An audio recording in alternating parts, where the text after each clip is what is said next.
Welcome to Sightseeing Japan, the podcast where we explore the land of daimyo. I'm Paul Bresson. And I'm Jason Nealing. What is up, my dear friend Paul? Life is good, bro. How about you? That's good. I'm doing okay. So you've been back from Japan for like a week and a half now, almost? Oh, it feels like a month, but now that you say that, yeah, I think that's correct. Last time you were talking about your jet lag. How are you feeling these days? I finally got back on. That's good. Took about a week. That's good. I feel like my body is actively rebelling against not being in Japan. Or you're just like sick for the first time this year. Did you get sick at all this winter?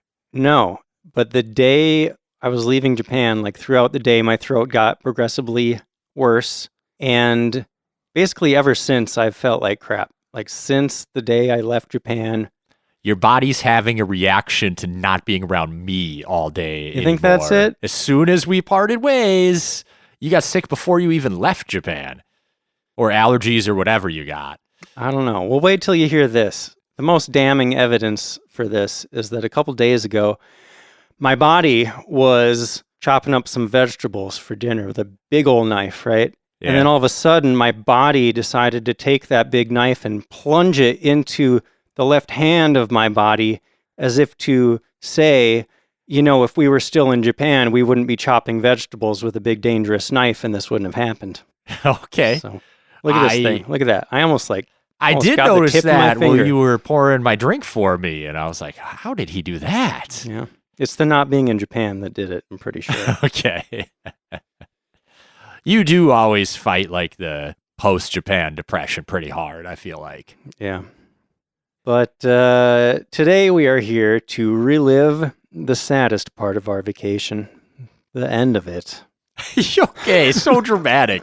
We've still got a week left at this point. These days were amazing. Staring down the barrel. Day 22.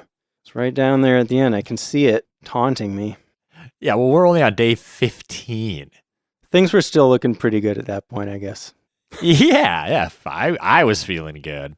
I was excited to be in Sendai. This is our first full day in Sendai. Yeah, and I was very excited to check out this loophole. We talked about the loophole bus in the Sendai episode, and we finally got to see what that's all about. And I got to tell you, it's pretty awesome. So convenient. It's the perfect way to get around Sendai and do all your sightseeing.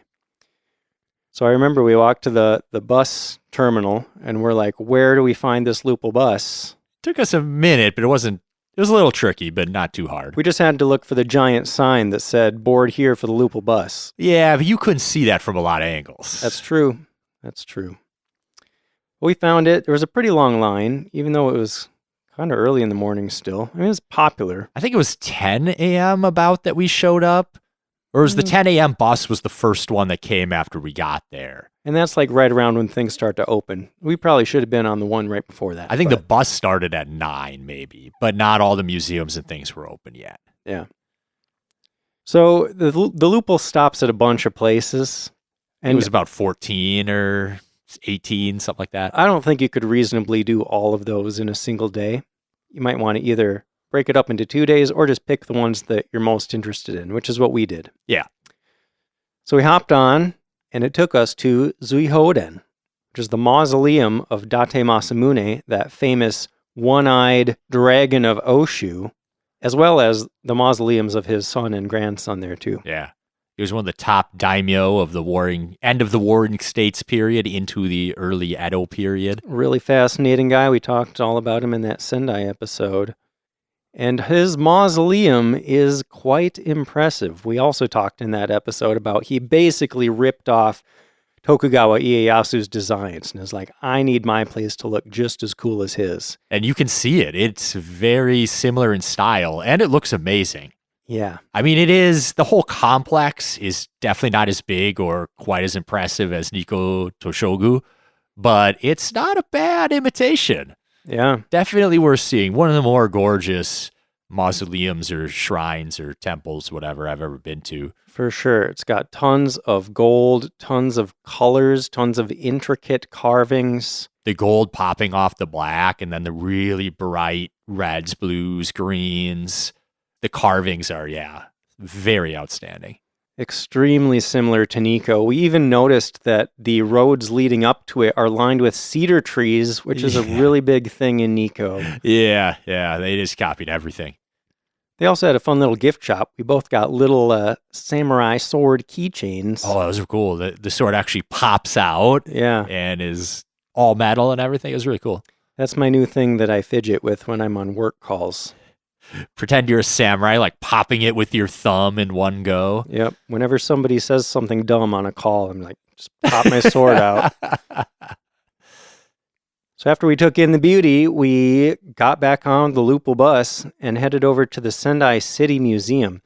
But when we got off the bus, the first building we saw that we walked into ended up being a visitor center, actually. There's a lot of cool stuff going on there, too. Yeah, they were doing a live festival dance, I guess. They had taiko drum players there, and everyone was dressed in costume and waving, kind of doing the fan dances that you'd maybe see at a summer matsuri. Yeah, it was a pretty cool little folk dance. I got some audio here I can play.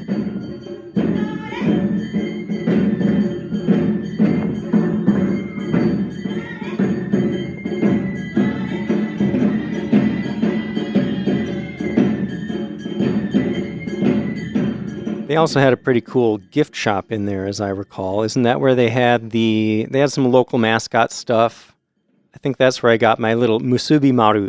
Yeah. He's a local character who, his head is an onigiri, a rice ball, but then he's dressed up like a samurai, like Date Masamune, basically. He's even got his helmet with the big swooshy metal insignia thing. Fun stuff there. Yeah. That's also where I found that gachapon machine with samurai helmets for some of the most famous characters from the end of the Sengoku period. Yeah, you spent all our coins and got the one from the only guy you hadn't heard of before. Yeah, that was a little sad, but I had more chances to buy stuff. So then we actually did go to the Sendai City Museum, which was kind of next door. I thought this was a really cool museum. Yeah, it was a really big museum. They had a bunch of different displays covering a lot of different history of the city, a lot of great artifacts to look at. Yeah, all the way from ancient history up to the modern day in the local area. That was really cool. Yeah, it was definitely a quality museum. That's where they had that video, too, talking about the trip to Rome. Yeah, the emissaries Date Masamune sent to go meet the Pope. Yeah. Yeah, that was that's a really awesome story, and they had like this really great 20-something minute video about it with English captions, and then a big display, a bunch of paintings of some of the famous people from the journey and Christian artifacts and things. I think we could have spent a lot more time there, but we had a lot to fit in this day. But I feel like we were there at least an hour and a half or something. It took a while to get through. Maybe. But it was great. It was. From there, we could have hopped back on the bus to head to the Sendai Castle Honmaru ruins, but we had already walked a bit from the bus stop to get to the museum, and if we headed in the opposite direction, we were kind of already getting close to the castle, so we basically just walked. It is a bit of a hill. Like, if you didn't want to walk uphill for a while, you might not want to walk, but there were some like smaller ancillary buildings from the castle on the way that we got to see. Yes. Although about a third of the way up, I saw the Lupo bus blowing past us, but it was a nice walk. It was actually, I don't think we mentioned, but part of the reason why we did this day in Sendai was because it was like 50-something degrees and sunny, and by far the nicest day we'd seen in a long time. So we were like, let's just go walk around the city and not take a day trip into the mountains or something. What was our original plan for this day? I think this might have been the day we were going to do Yamadera and Onsen. Yeah, that sounds right. So it was nice. It was a nice walk out in the sun. Yeah, and it's good to have a flexible schedule like that so you can pick the best days for the things that work best. And Jason's like, damn, Paul, you breathing hard? I'm like, yeah, we're walking 500 meters up a hill.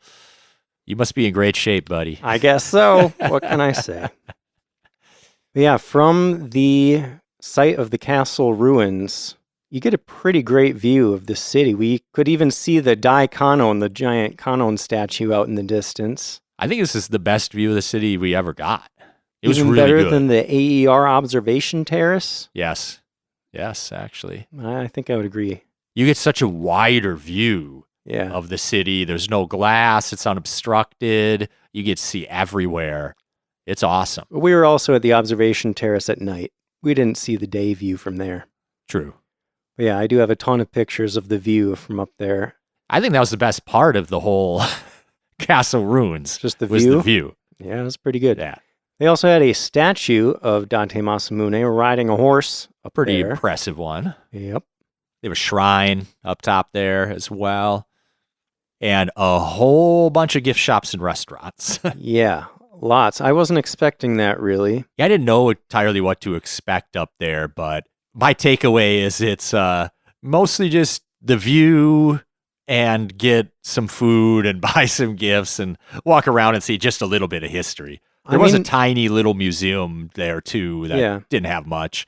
I mean, I'd still say it's definitely worth it to go up there. Like, I've been to some castle ruins in Japan where it's just kind of some rocks, you know? Yeah, it's just like the foundation of the main keep or something. There's some rebuilt stuff. And there's just stuff to do. Like all the food, all the gift shops. I don't know. It was maybe the busiest place we went to in Sendai.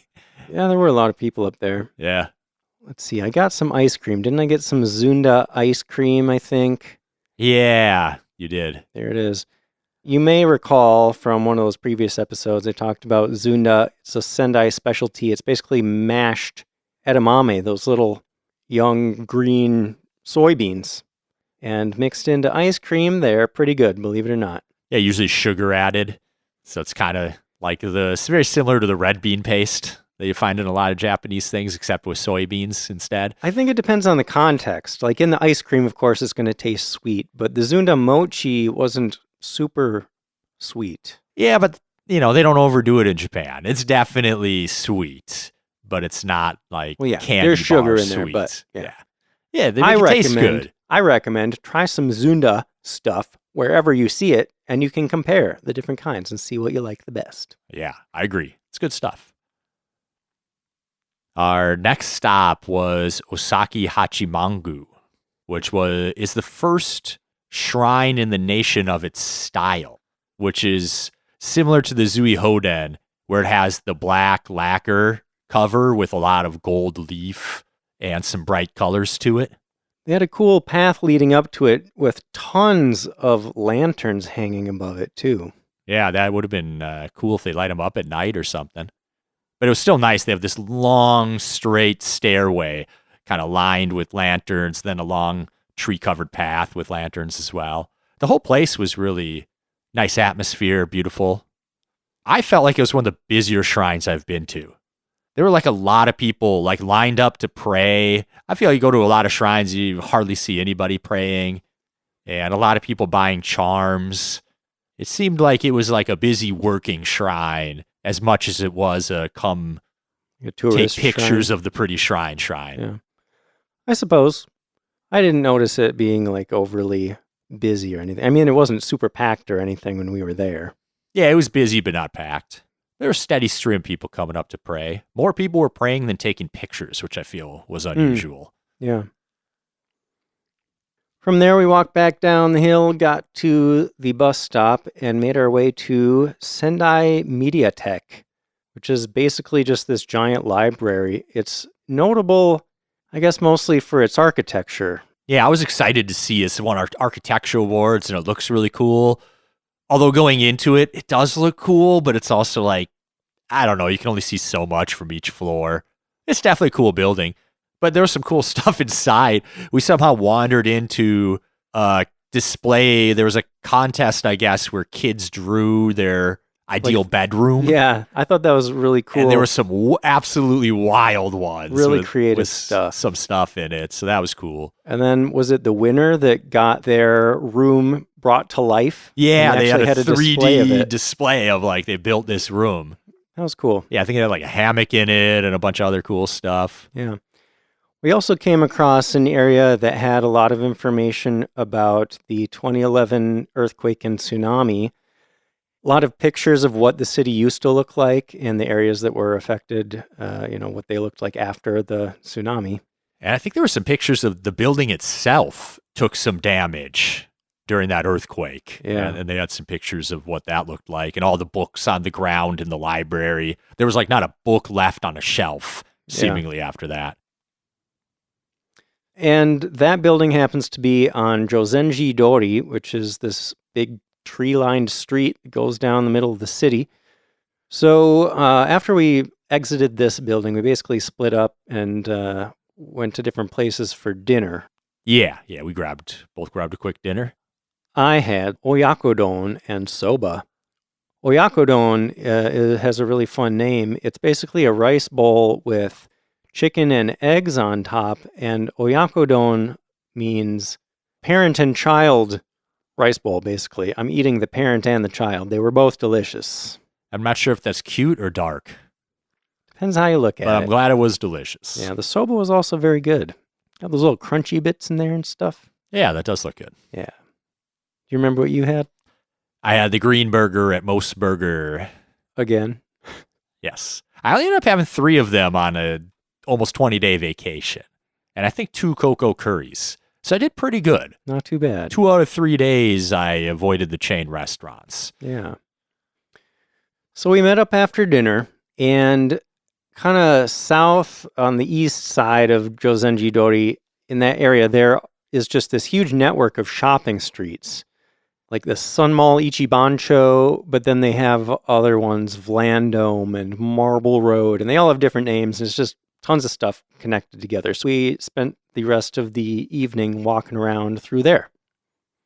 What'd you think, Paul? Compared to all the other shopping streets we've been to. Some of the better ones, for sure. It was very lively. Like, all the shops were open. It didn't look like a bunch of closed stuff. They had some cool things there. A couple arcades and some nice stores. It was good. I'd remembered this being a fun area from my first visit in 2015. So, yeah, it was good to be back and kind of see how it had changed. Definitely saw some different stores, saw some of the same stores. Yeah. From the shopping area, we made our way back to the train station, and we talked earlier about that big raised walkway sort of area. And as we were coming up on that, we noticed this one bridge sort of thing where there were just tons of people standing there with their phones up in the air. And we're Yeah. like, what are they looking at? And we got up there and turned around, and there's this one perfect position where you can see the sunset right down this long street with like buildings rising up on either side. It was a pretty cool view, gotta say. Yeah, that was a awesome thing to walk by. It was probably only that 5 or 10 minute span, and we happened to walk by right when it was happening. Yeah. I wonder how often they have people up there waiting for that perfect moment, to get a nice picture of the sunset. Right? I feel like there was another night, I don't remember which one, maybe a couple days later, we were down there near dusk, and I kind of looked up there, and I didn't see anybody standing on that bridge. I don't know if the timing was quite right or not for that. Yeah. So anyway, I took a couple pictures of the sunset, and then we headed over to the Parco, which is right next to the train station. This is just a big shopping mall. They have like this big topiary Pikachu and a Pokeball out front. So we thought, well, there's got to be some cool stuff in this mall. Did you say topiary? Yeah. That means made of plants or bushes or something? Yep. It's where they trim bushes to make them look like things. Although, to be honest, this is fake topiary. That's not a real bush. It kind of looks like turf. Yeah. I see Pokemon's a little too manufactured. They had a huge Poke Center inside. They really did. And Massive. what I thought was super cool about this Poke Center is they had a bunch of Pikachus representing the local area with costumes from local festivals and what else? I don't remember. They just had a bunch of different Pikachus with different themes. Yeah, it kind of fit like different holidays throughout the year or something. I don't remember all of them either, but I did think that was cool. Yeah. As much as I didn't like the whole Pokemon shop. It's too crowded, too busy, and I wasn't into it. They always are, Yeah. I'm not into Pokemon enough to want to fight through that. We found some other anime stuff in that mall, though. We did. There was a few anime things there. It was a cool mall. Yeah. That was the end of that day, right? We probably went to the Onsen. We did.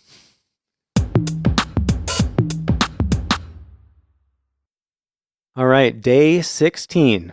we got up and headed to Risshakuji, also known as Yamadera, which means mountain temple. And it was awesome. It sure was. You got to climb up this mountain. There's buildings built into the cliffs, basically on the side of this mountain, right? Yeah, and you got to walk. I mean, from the train station, we walked a ways, and we were a little confused about like where this climb started. And we saw people like, we'd be looking around a little confused, and then somebody would just see us and point in the right direction. Yeah. Because they know where you're going. But so yeah, finally we found kind of the temple at the base of the mountain, and then from there are these stone steps that just start going up. I think it's about a 30-minute climb if you make decent time. So good workout, but not crazy. Definitely doable. And you pass some stuff on the way up, and you get different views so you can stop and take some pictures or take some looks.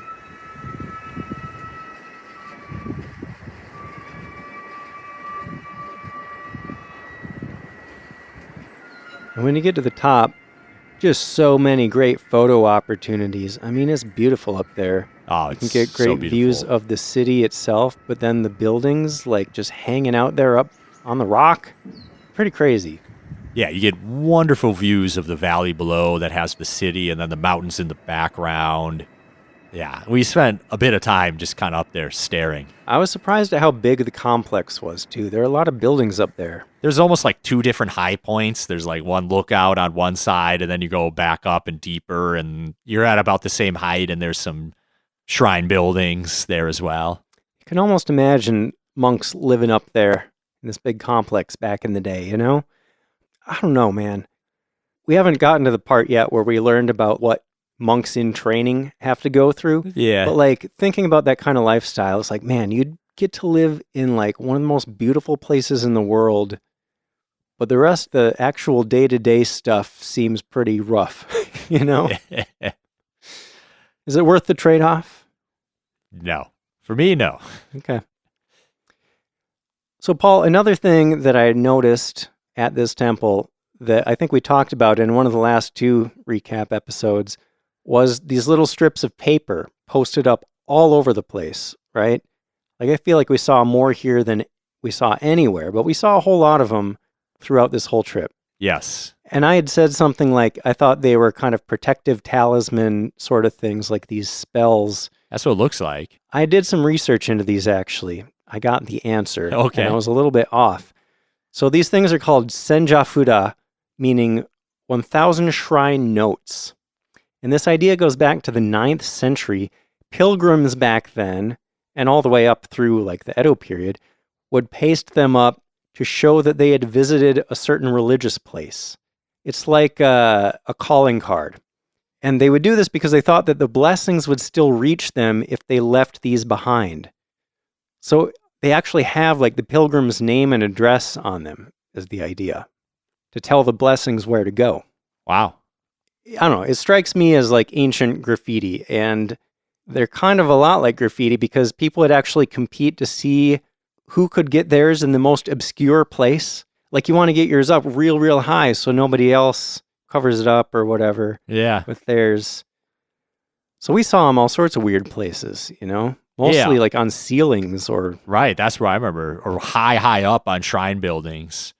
So a lot of places don't allow these anymore, but some places still have a bunch of really old ones posted up, which is apparently what we were seeing.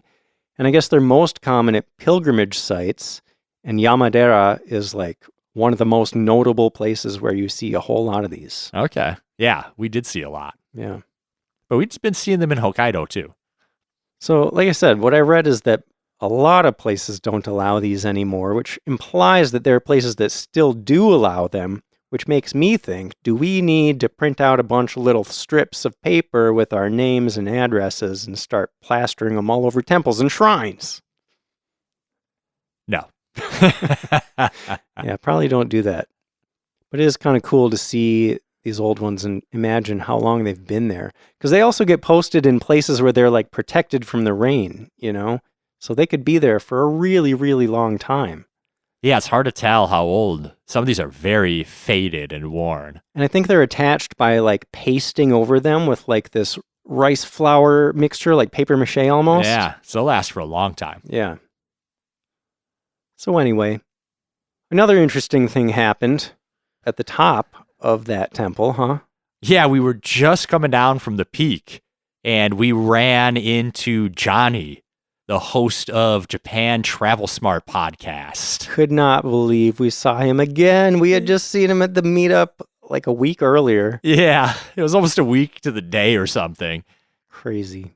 Yeah, so we ran into him, and we told him we were planning to go to Onsen for our next stop. And he had just been there the day before. So he gave us a bunch of info, said it was totally worth it, but also said he had to wait like 3 hours in line to get up the ropeway. Johnny, you scared Paul away. It did. I hate lines so much. Like, I'm willing to do it for the things I want, but 3 hours sounded miserable to me. Paul just didn't want it enough. I didn't. And it was like going to be another hour to get there. And then it would have been like 2 hours back or something to our hotel from there. We were over 2 weeks in. I was tired. So I skipped it. I was like, nah. Paul bowed out. I looked at, was Yamagata the city that was near there? I looked at going to a couple places there, but it was a Monday. And the two museums I was interested in were both closed because it's Monday and everything closes on Mondays. Mm. And then also in Sendai, the Kirin beer factory was closed, which was like the other thing we hadn't fit into our itinerary. But I made the most of it. Okay, you tell about the boring things you did, and then I'll talk about the amazing things that I did without you. Sure. I think we ended up both being happy about our decisions. So I went back to Sendai, and I wanted a slow, relaxing day at this point. So I just went out to a vegan cafe I had found online and got a nice big lunch with a salad and a carrot cake dessert and stuffed myself. And then I walked back to the arcade we had found earlier and played some games and had a good time. Then I walked back. I went down Marble Road, which was the one walk area I think we didn't go down the night before. Checked out some of the fancy shops they had. And got back to our hotel mid to late afternoon and read some manga waiting for Jason. Well, that sounds hella boring. It was super relaxing. Well, I wanted to have a real adventure, like a real adventurer. So I made my way to Onsen. And honestly, it was a bit of a hike to get over there. So from Yamadera, I took the train to Yamagata Station and then a bus to Onsen Resort. And then I had to walk over to this ropeway station.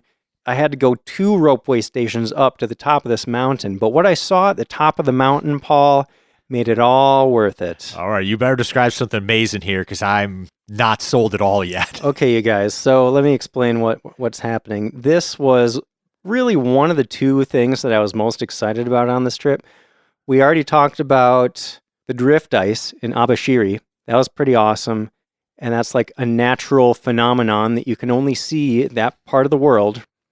Well, this is another natural phenomenon that you can only see at this part of the world. So what happens is this super cold, dry air comes down from Siberia. It crosses the Sea of Japan and picks up a bunch of moisture, right? And then when it hits Japan in the Tohoku region, since Japan, the middle of it is all mountains, the air gets pushed upwards as it hits the mountains. And then when it gets to the top there are these like super cooled water crystals in the air that basically form frost on these trees, but there's so much of it that the frost just builds up layer upon layer. And it's also super windy up there, which like shapes the frost in all sorts of weird ways. And what you end up with is these trees that are so covered in frost that you can't even tell they're trees anymore. They call them ice monsters or snow monsters because they just look so weird and awesome. And like I said, you can't see them anywhere else in the world. There are a couple other mountains in Japan where they form, but they don't happen anywhere outside of Japan. So I got to the ropeway. And this is also a ski hill, by the way. Like, there were also skiers and snowboarders going up here. And we had thought about actually skiing or snowboarding here. It wouldn't have worked, Paul. Why? The wait was so long to get up to the top. And I think they did prioritize people that were going up for skiing and snowboarding, but still, like... There were no other ski lifts or anything? You had to take the ropeway? That was the only way up? Well, that's the only way to get to the very top. But it's not just that. It was also just the time that it took to get there and then to get back to Yamagata Station and all that stuff. Like, we wouldn't have had a lot of time if we wanted to like ski, if is we what I'm wanted saying. to do it this day and half the day. Right. Well, that's what I mean, is if we I'm- wanted to do that and see the snow monsters at the same time, Right. it would have been tough. Okay. I feel like one of the better ways to do this would be to go stay in Onsen Yeah, for a couple of nights and get a ski pass. right. The view is supposed to be nice as you're skiing down. But it sounds Yeah. like you got a pretty good view too. Oh, I sure did. You'll see. But I don't know. I mean, I don't want to discourage people from skiing and seeing the snow monsters because, like, you can ski around the snow monsters, like at the very top, but they're really only at the very top. Like, you can ski this whole mountain, but you're only going to see those guys at the very top. Okay. Yeah, I see down at the base here, all the trees just look kind of normal. Yeah, you don't see any of the snow monster stuff from the bottom ropeway station. So we also found out there's a priority ticket you can get. Yeah, this was another thing where we could have done a little more digging into the details of how this works. Because there are tour buses that show up where everybody has these priority tickets. And what I heard is that the priority tickets are mostly snatched up by these tour companies and then they're resold. Or if you wanted to try to get one yourself, it's like they go on sale at midnight on a certain day and then they're sold out in 5 minutes. So maybe that's the way to do it. This might have been one of the times where we like should have booked a tour from Sendai or something to take us to this mountain. Yeah, maybe. Like I said, I think they prioritized the skiers and snowboarders up the ropeway. I don't remember exactly how that worked, but if you wanted to try to ski or snowboard, like Paul said, I would advise staying in Yamagata or even Onsen. So I got into the ropeway station. There was no line to buy tickets. They're just these little automated machines where you can buy tickets. That was easy. Then I had to go outside and get at the end of the line. And it did say on the website that it would take like 2 hours. And I'm like, well, if the website always says that, it can't just always be a 2-hour wait, right? It was a 2-hour wait. Yeah. And it seemed like the line was always the same length. It's weird. And you would also think that if it did consistently take 2 hours to get through this line, they would come up with some better system. So that wasn't the case, right? That was what a lot of the reviews were complaining about, is like, why is this system so bad that it takes so long to get up this mountain? And I can't answer that. It's just a really popular place. And I mean, obviously, you can only see this phenomenon at a certain time of year. Yeah. You know, if there's that many people in line, you got to wait. So, Paul, you can describe the line. I have videos of the line. Disheartening. Yeah. And then what's really disheartening is you get up to the ropeway station and you're like, oh man, I'm almost there. I'm going inside the building. And then once you're inside the building, oh no, and now I have to like go, the line wraps around the building and goes up like multiple flights of stairs and stuff. It's like trying to get on a ride at Disneyland. You get through this huge area and you think you're getting there, and then you pop into another area of like 20 snake lanes. And let me be clear, if this was Disneyland, no way would I be waiting in a line like this. I would never wait like this at a theme park or something. But like I said, you can't see this anywhere else or even at any other time of year. So I'm like, this is my one chance. Sure. And if I get to see this and Paul misses out, I can hold that over his head for the rest of our lives. You'll be on your deathbed. I saw Zhao, and you didn't. You should have been there, man. It was so awesome. I'm dying at peace. I'm super hopeful that someday I can get back here and ski. Well, we'll see. But I don't need to worry about it because I experienced the most amazing thing. So, Paul, as you can see, I was on the ropeway coming up to the mountain, and even at a distance, people start gasping and oohing and aahing because it's so spectacular. Look at that, Paul. That is crazy how it just goes from green trees to white very quickly. Yeah, I didn't realize that it really is just at the very tip of this mountain. I didn't realize that either. But as you get closer and you're looking down at these things, it's like, whoa, that is crazy. And you see people skiing and snowboarding around these things. Yeah, I love how the frost freezes in weird ways because of the wind blowing it. The Right. shapes, they almost look like they're moving based on how the shape of the frost is on these things. Exactly. That amazed me too. But once you get out of the ropeway and get outside, you see how that can happen because, dude, this is one of the windiest places I've ever been in my entire life. Johnny warned us about that. People didn't were he? being blown around. Oh, also, just because there's so many people walking around, the snow is super compacted into the slipperiest ice I encountered on this entire trip. So imagine like the strongest wind ever mixed with the slipperiest ice ever. You had to focus all of your attention on your feet just to even like get up to the place where you could see the snow monsters because it was so hard to stay upright. Do you see some people getting knocked over or pushed around? And they just start sliding away. Oh my God. Yeah. I mean, I definitely fell at least once up here. Like it was so hard to stay on your feet. Wow. And with the wind, it's not like insanely cold up there, but it kind of feels insanely cold with the wind. And like I take my hand out and it's like, oh man, I can't take pictures for more than 10 seconds Wow. or it feels like I'm going to lose a finger or something. That is a cold wind chill. But I did get so lucky with the visibility.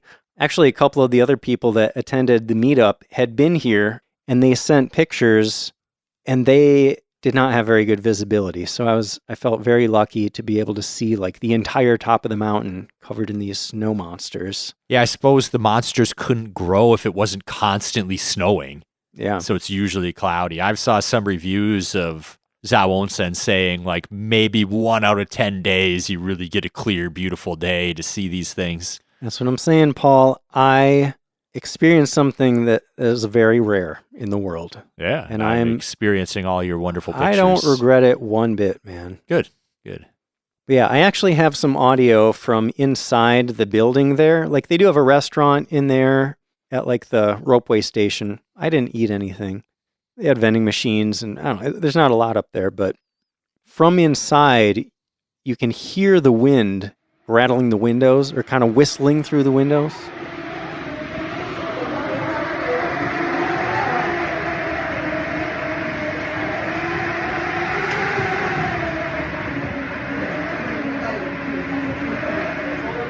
So I didn't spend a ton of time up there. I got my pictures. I experienced the cold and the wind. Got knocked over a couple times. Yep. And then I started to head back down. And the line to get back down was not nearly as long as the line to get up there. But we still ended up waiting a bit, standing outside. And like I said, it's 2 stations. So it's like you have to line up 2 times on the way down, Man, yeah. And there was this guy in front of me. Maybe I mentioned this in one of the other recap episodes, but I was amazed at how few Japanese people had like big gloves on to keep their hands warm, even when it was really cold.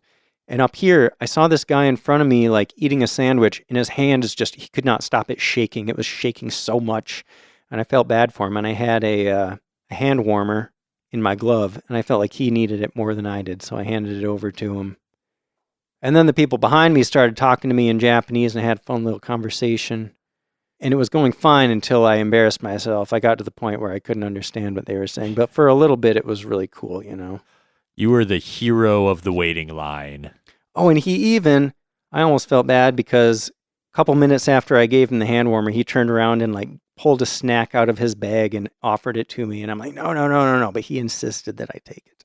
Part of the culture. You got to reciprocate those things. It was very nice of him, but then didn't you start questioning Not yourself? Like, was it even still that warm? And now he's giving me things. Yeah, I felt a little bad because I've been using that for a little while, and it's supposed to be warm for up to 10 hours, but like, and I'd thought about pulling out a brand new one, but they don't even activate for like 15 minutes, and then we would have been back down at the bottom. So it's like, Yeah. Anyway, You did what you could. I did my best. Good guy, Jason.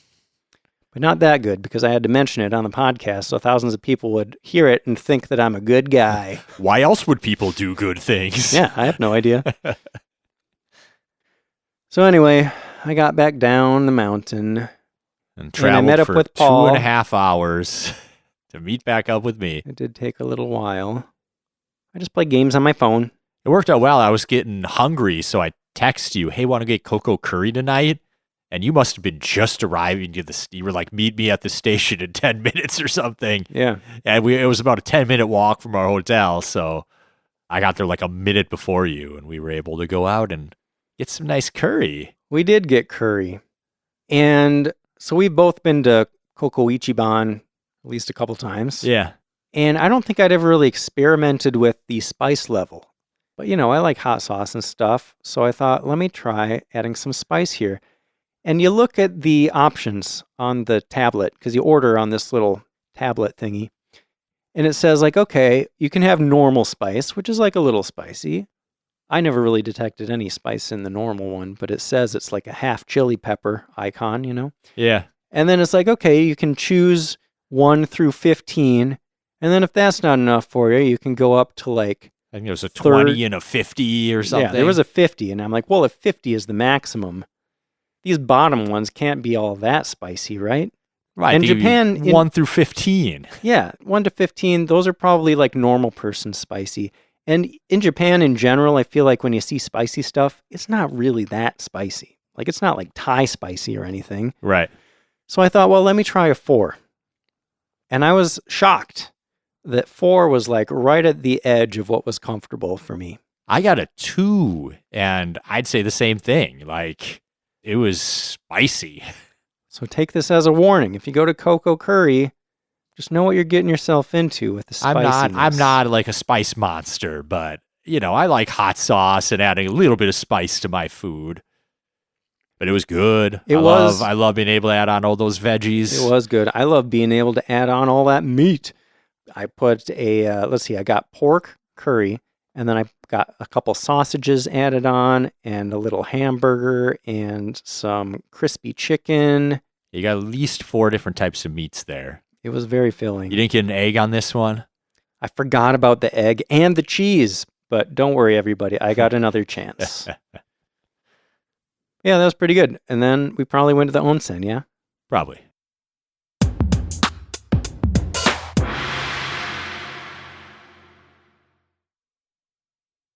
Day 17, our plan was to spend the day at Matsushima. Matsushima means Pine Island.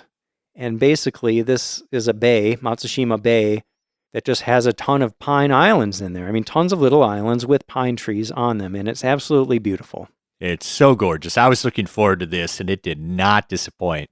Absolutely. And I'd say just in general, that area is kind of perfectly set up for like a fun day for tourists. You can just start at one end of the bay and walk all the way to the other side. There's no reason to get on a train. You can just spend all day walking around and checking out these amazing things, enjoying the views of the bay, looking at temples and shrines. There's a fish market. We'll go through it. But I just thought, I love those types of places where it's so nicely contained in a little day's worth of activities. Yeah, I'm with you. So we got over there pretty early. There were not really any other tourists around when we got there and got off the train. Yeah. And we walked out to this big island called Ojima, and the sun had kind of just come up not long before. The sun was still low in the sky, and it was just really pretty. It was nice lighting, and we got this island pretty much to ourselves. It was really fun to explore. Yeah, we were hardly anyone else there. You get to go down all these little paths and walk around the edge of the island, find some old buildings, and was like an old stone monument there. I was surprised at how long this has been a notable place. They had some really old stuff here. The whole town just has old Buddhist stuff kind of everywhere. Yeah. Caves and carvings and all sorts of things. Really, really old stuff. I don't remember exactly when it was from. It's so beautiful. It's probably been a sacred place for thousands of years, for as long as people have been here. Yeah. But from the island, we got a great view of the bay too, seeing other islands. It's just gorgeous and really fun. I had more fun hiking and exploring than I thought I would. Me too. I didn't know it was like that. 100%. So we started kind of at the south end of the bay. And as we started walking north, we came across Kanrantei Tea House, which is a little tea house. And it's got an area where you can sit and look out over the bay. and enjoy some matcha and a sweet treat that they serve there. Yeah, we got the Zunda Mochi. That was the best Zunda mochi of the trip. That was really good. In my opinion. It was really good. It was the Zunda soybean mix on top of mochi. Just that simple. It was the perfect texture. And the tea was great. And sitting there overlooking the bay, kind of with a cool breeze, but like the hot tea going down. That was the moment I knew, like, oh man, this is going to be a fantastic day. Yeah. And they had some old door paintings there. Not the part of the tea house you got to sit in.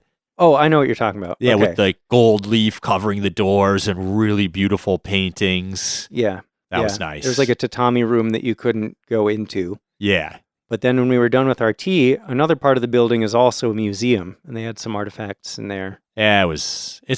It was it wasn't small. very There's big. not much there. Right. Going for the tea in the tea house is probably the best part. Yeah. So one of the main things we wanted to do this day was get on a sightseeing cruise to go check out all these islands. And even, I mean, when we first got there, we saw a bunch of ferries out in the bay, right? Like, it's a very busy bay, traffic-wise. Yes. So we headed over to the kind of sightseeing cruise terminal to see what our options were. And they have a few different courses through the bay that you can choose. Yeah. We chose a 50-minute one. I think it was one of the longer ones. It looked like the best course to me. I thought it was pretty cool. Yeah. We had some time to kill before that was going to leave. We stopped there before we went to the tea house. Yeah, we got our tickets, and then we realized, we have time to go to the tea house. That's right. That was nice. Yeah. Okay, so after the tea house, we went back and got on the sightseeing cruise. And you could sit down inside, but I wanted to get some unobstructed pictures of all these islands. So I stood out on the back of the boat, which was just out in the open air. It was a little cold. It was a little windy that day, but... So the cruise starts, and there's some speakers around, and they're talking about these different islands. It's like, oh, this one's shaped like a whale, so we call it Whale Island. This one's shaped like a dude sitting down, so we call it Dude Sitting Down Island. Yeah. That kind of stuff. I thought that was really cool. There was an island that Date Masamune used to take people to for moon viewing parties. I thought that was a nice historical nugget. Yeah. Of course he came and enjoyed this amazing bay. And you got really close to some of these islands, so you can get some amazing views and pictures. Yeah, and the rock formations are crazy. Like, it's not just the pine trees sitting on top. Also, the bottom of it is, I don't know, it looks like limestone maybe? I don't know what kind of stone it is. Yeah, but it's these vertical cliffs coming 20, 30 feet straight out of the water with pine trees on top. It's unbelievable. Some of them even had like little tunnels through the bottom part. Yeah, all sorts of different cool rock formations. Yeah, the presentation was really cool. Like, they always had stuff to say. You know, it's like, look out the right side of the boat and check out this island. And they give you some background about it. So I'm out there taking all these pictures. And then I go back inside and I go sit with Paul when we're like between islands. And he's like, oh, you know, I found out that the window opens here. You could have just been sitting here taking pictures out the window. I'm like, oh, okay. It was nice inside, but... like you said, you were able to hop back and forth and get pictures from both sides. That's true. I kind of had to wait till we swung back around, but then maybe the sun was in my face or something and I couldn't get a picture. Yeah. It was a really cool tour. I was surprised at how many seaweed farms there are out in the bay, too. There were a bunch of areas where you see these sticks poking up out of the water and little nets suspended between them with seaweed hanging from them. Yeah. I think they said they had some clam farms or something there as well. Some sort of shellfish. There's a big island in the middle of the bay that people lived on. And those were the people that worked these aquatic farms. Yeah, that was like the major industry, or maybe the only industry on that island. Yeah, right? yeah. And so this cruise was kind of a loop. So once we got to the furthest point, it turned around and brought us back past the stuff we'd already seen. And that last section of the cruise, they were basically selling seaweed goods from the bay. Like, there was this whole presentation where she had this big bucket of all the stuff that they're selling, and she'd talk about each one and how delicious it was. Yeah, yeah. Oh, man. Let me skip past hundreds of pictures of islands. Okay. So the cruise was great. Once we got off the boat, we headed over to Zuiganji, which is a temple. Yeah. the famous temple. This one had this really huge building that you could walk through. I think it was a lot of things attached together. I think it was the main hall, but plus it was like the kitchen or a bunch of other stuff too. Because the building wrapped all the way around. It was huge. You're talking about like the temple building, right? The old wooden one. The one you could enter, take your shoes off. There are kind of two main buildings that you can go inside. One is the actual temple itself. And yeah, you take your shoes off and it's all wood and old looking with a bunch of amazing art in there. But then there was also a museum next to that with a lot of really cool stuff. They had a couple really nice rock garden courts inside the big building. Yeah. That was really cool. Yep. And a moss garden out in front of that too. Moss everywhere here. Yeah, the rock garden courtyard thing is really cool. There's a big stone cliff next to it too. And they worked some moss in with the rocks and I kind of have the raked stones. It was a really good one. You mentioned the museum they have next door too. Yeah. And that was awesome, right? So cool. My favorite part of that was where they had this whole series of explanations and artifacts and pictures all about what it's like to be a trainee monk. And it sounds so hard. Like you would need to be so devoted to that to make it through all of these kind of trials that they put you through almost. It actually, I remember saying that it reminded me of Fight Club. Because in Fight Club, Tyler Durden is running his whole little thing. This is like deep into the cult era of Fight Club, right? And there's this guy that shows up and he sits out front and he's like, oh, I want to join. And Tyler comes out and is like, no, you're not good enough. Go away.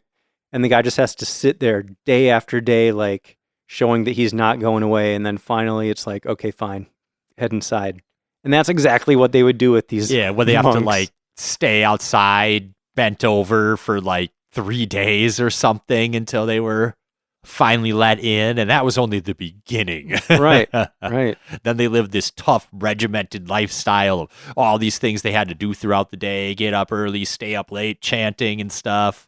And then work. They got to work too. They're like chopping wood and doing cooking and doing all this stuff. And if you don't work, you don't eat. Yeah. But it sounded like a lot of the nights you just stay up meditating all night long. And if you fall asleep, they like hit you with something. Yeah, they come whack you a couple times. It's like, if you're tired of your salaryman lifestyle, don't go quit and become a monk. It's not any easier. Yeah. Really interesting stuff, though. Back in the day, if you were like starving, I'd do it. Yeah. So after Zuiganji, we headed to Entsuin, which is right nearby. And that is a mausoleum for Date Nitsumune, who was Masamune's grandson. Apparently he had multiple grandsons because there was also a grandson enshrined with him at Zuihoden. Not surprising. But yeah, this place is pretty cool too. It had a moss garden as well and a rock garden. Heart-shaped pond. The cool thing about this was the grounds, I think. Yeah, I mean, it's basically just a big garden. The mausoleum is supposed to have some kind of unique carvings inside, but you can't really see inside hardly at all. So it's the garden that you're coming to see. But it's worth popping in quickly because it's pretty close to Zuiganji anyways. Yeah. I bet it would be especially pretty if the trees had leaves and the moss wasn't kind of brownish. Oh, and there's a rose garden there too, that if you happen to hit that in bloom, that would surely be nice. It would be cool, and that's kind of unusual for a Japanese garden. Yep. So from there, we split up and went and got lunch. I had my eye on a place called Fisherman's Kaisendon. So I walked over there. Kaisendon is like a seafood rice bowl, basically. And that was what I wanted to eat. But this place had a line out the door. And I knew Paul wouldn't be waiting in line for his place. So I figured I better get something that's not going to take so long. So I walked down the street. There are a bunch of restaurants around here. Like, if you're not picky, you're going to find something to eat. So I got a little sashimi tray with a bunch of delicious stuff and more uni, of course. Also got a bowl of ramen to accompany it. The ramen was not as good as the sashimi, but it was a satisfying lunch regardless. Nice. I had a really lovely garlic marinara pizza at a local pizza shop. All right. That was good. So then we met back up at the Date Masamune Historical Museum. Paul, this might have been one of my favorite museums. Let me say that again differently. This was my favorite museum the whole trip. Is that saying too much? Wow, definitively of the whole trip. I don't know. I'm trying to think now of all the other museums. There are a lot of pretty great museums, but I did really love this one. I won't argue that it was cool. Date Masamune is just a fascinating historical figure. This is a really unique museum, too, because the way this museum worked is it was wax figures depicting 24 different scenes from the life of Date Masamune. You know what I think it was that I liked so much about this? There's so many museums where it just feels like you're reading this long, dry book, you know? Yeah. And it doesn't necessarily put things in order that makes sense and flows. But this, like, you got these amazing scenes set in front of you that helps ground you in the reality of the history. But then, you know, it's just set up in chronological order, and there are little descriptions of each one. Like, it's not too much reading. Yeah, it's like I don't want to make it sound like I don't like reading. It's a couple paragraphs to give you the context, and then you look upon the scene. And the wax figures are really good, too. Like, they had, you know, emotion expressions, and they were life-sized and dressed appropriately for the era. You get to see these life-size samurai swinging swords at each other, and they even had sound effects. Like, there was sound going on to really bring it to life.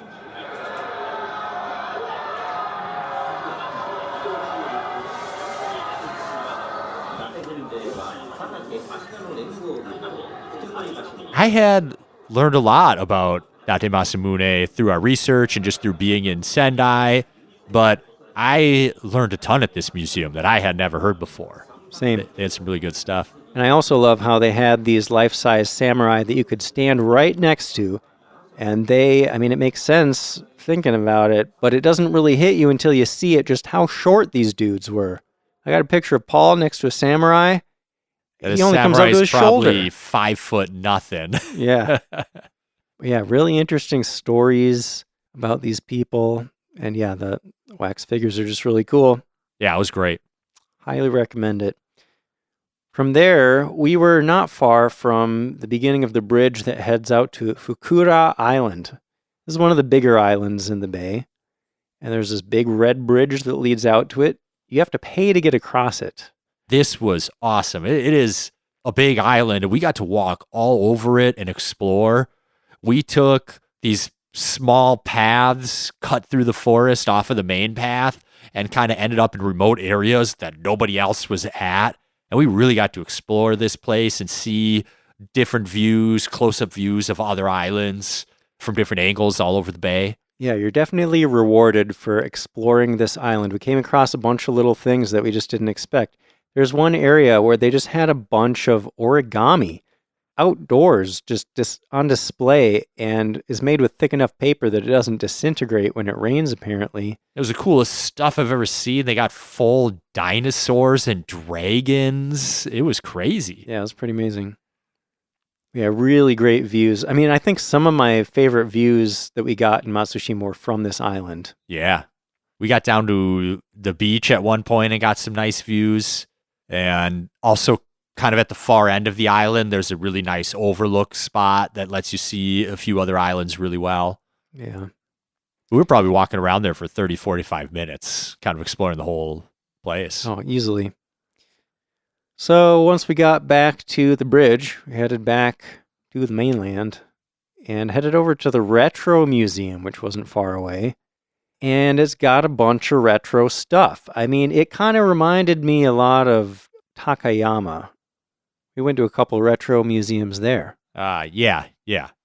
Seemed like about 60s to 90s memorabilia.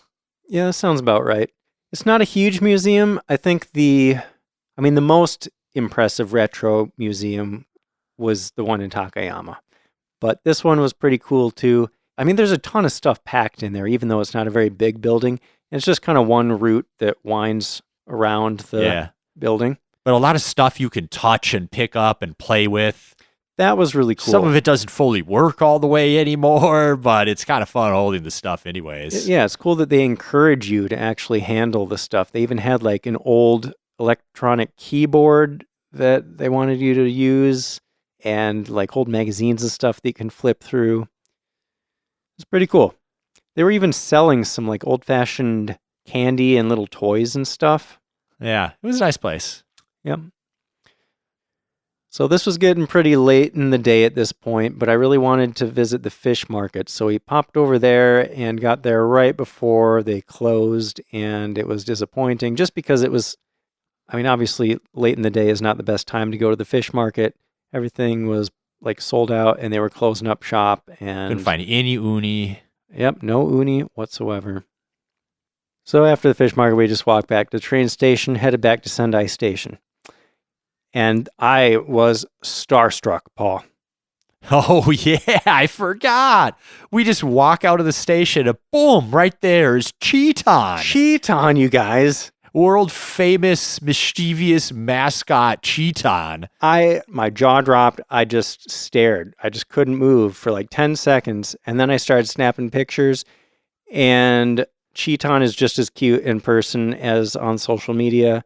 All sorts of people were running up to get their pictures taken. Yeah, I feel a little bad that I didn't go up there and force you to take 100 pictures of me with Cheeton. I could have like had it beat me up, that'd be a great picture. Yeah. Cheeton's so mischievous, I kept waiting for it to like do some crazy stunt or something. But I know. It was just doing crowd work. There was a little bit less mayhem than I would have expected. Yeah. But if you don't know who Cheeton is, go listen to our mascots episode. I feel like we spent like a third of that episode talking about Cheeton. Maybe. Probably the most famous mascot worldwide. Did you say that already? No. Okay. Well, Cheeton's very famous, and yeah, that was exciting. So that night we split up for dinner. I went to, so there's a Yodobashi camera, just like an electronics store, not far from Sendai Station, but they also have this one floor with tons of restaurants in there. And I found this pasta with uni mixed into the sauce and then more uni sitting on top. It was so, so good. Looks creamy, kind of creamy texture. It was. I like creamy pasta. It's too bad because Ia really likes tomato-based sauces, but I want fatty, creamy sauces. They're both on my good. Pasta. But that means I have to make 2 different kinds of pasta whenever we want pasta. Or I just have to suffer through the tomatoes. You suffer. It's good. It's Got fine. some garlic in there. It's fine. Little Parmesan. I had ramen again this night. I ended up getting like 3 or 4 ramens on this trip, which was nice. Sometimes I've gone a whole trip without finding a vegan ramen, I feel like. And I was finding them this time. Good. And then we probably went to the onsen, huh? Yeah.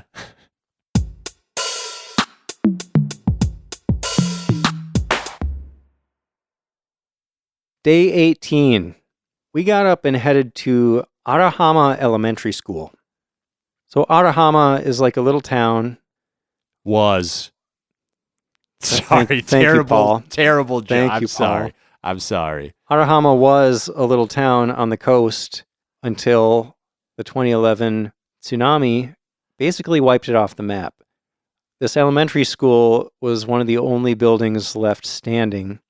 And these days it is a memorial/museum, Yes. kind of explaining what happened that day. Well, before we even got to the school, we got there before the school was open. Oh, that's right. So we walked down the street a few blocks, and they have this little section in a park where it used to be a neighborhood, and it shows you the foundations of houses are left there. And all the land got warped and swept away, so the houses are tilting at 30, 40-degree angles. All the walls are broken off. Mostly just the bathrooms and kitchens, little pieces of them are remaining. There was like one toilet still there, but 80% of the house was completely obliterated and swept away. Just thinking about the power of something that could do that was unimaginable. Yeah. It's pretty awe-inspiring. I mean, it's horrible, but it's also just, you get a sense of the power in just such a huge volume of water. I mean, there was this one spot where it's like It was several meters deep, this kind of hole dug into the ground because the water had just been running up against a house, so it kind of started this little whirlpool sort of thing. Yeah. It just digs right into the ground. It's Yeah, crazy. it was unbelievable. So then we walked back to the school and got there kind of right as it was opening. And I mean, it's just a great place to visit. The first floor you enter and it lets you see a few of the rooms. And the first floor was completely submerged and absolutely filled. There was one room where there were 3 cars stacked on top of each other inside the school. Yeah, they have pictures of what it looks like immediately after the tsunami. And they've cleared out most of the debris at this point. But it's still crazy to see the amount of damage. And then, like I said, the pictures. I mean, these rooms were just completely stuffed full of things that the water picked up. And even outside the building, there's a sign posted on the side of the building that says, like, this is how high the tsunami got. And it's a couple feet up into the 2nd floor. Yeah, this is a big building, so it's way up there. Yeah. Yeah, so you can go up to the 2nd floor then, and you can see like a foot or 2 up, there's a water line all around that damaged everything. You can see exactly how high the water got. So you can see all the classrooms, lots of pictures of the damage and kind of what the town looked like before the tsunami hit. They had this one diorama just showing the entire town with little signs for each building. Yeah, that was pretty cool. The whole 4th floor was dedicated to remembrance and prevention of, or not prevention of future disasters, but preparedness for future disasters. There was a room with a display of how you set up a little disaster kit for your family and what you need and what to do if things happen. Make sure you have a plan and all that stuff. And the tsunami, I mean, they knew that there was a risk of tsunamis there, but they never thought that it could possibly be as bad as it was.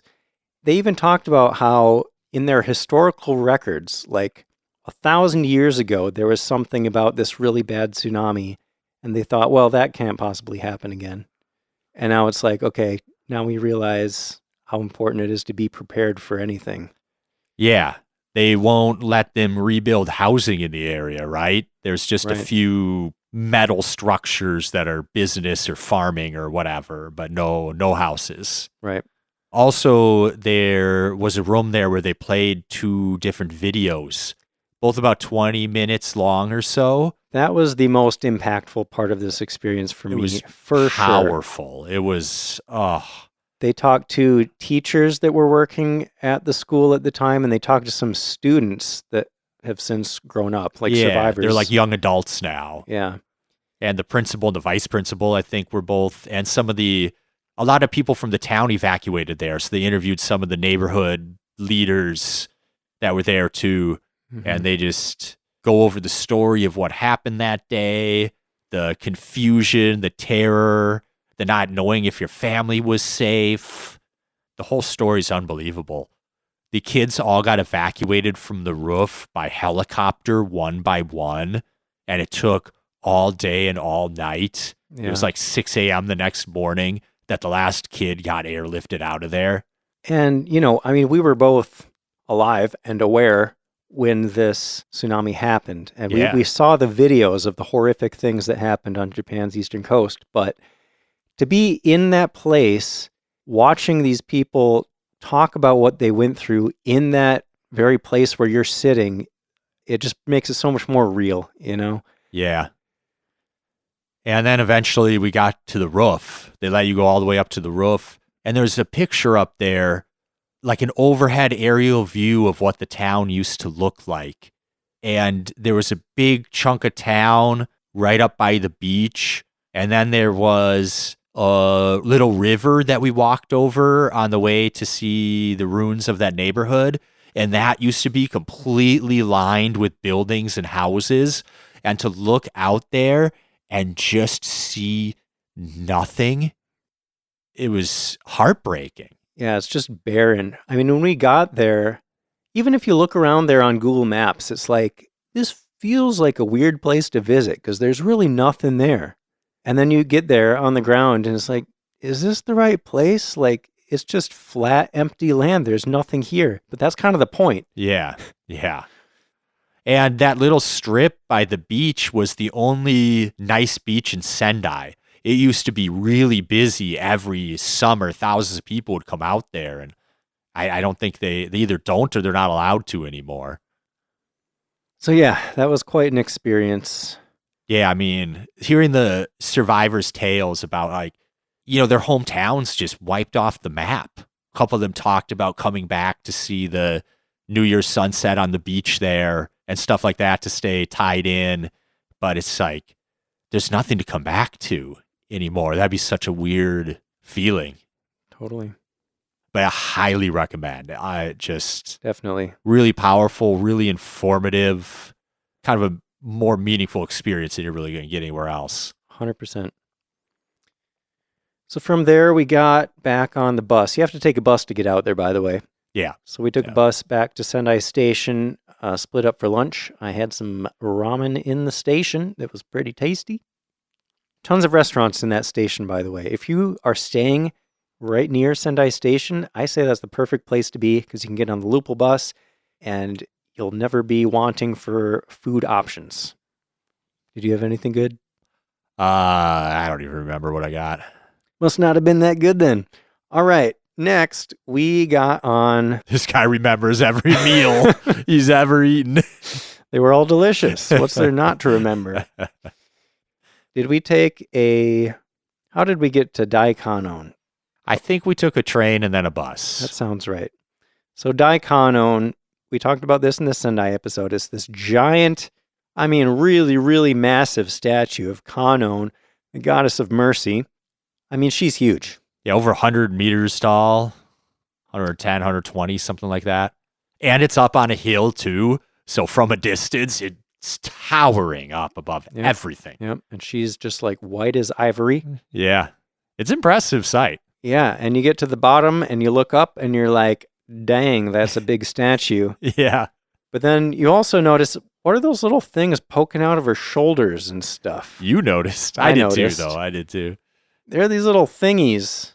Like, she's not a perfectly smooth statue. There are little black things poking out. And once we actually got inside and got up there, we realized they're like little flashing lights so the airplanes don't run into her, I guess. Yep. But yeah, the view from the bottom is crazy. You just look up and it's just the big open sky with this giant statue. Yeah, once you've soaked it up, you can walk through the dragon head's mouth entrance. That was cool. And on the bottom floor, they had a whole bunch of really big statues of different bodhisattvas, I think. There were also statues relating to the Chinese zodiac. You remember that? Yeah, they're all the different animals. There was a lot of cool statues down there. And then you take an elevator up to the top observation deck. From there, they have some little windows you can look out through and get pretty nice views of the city.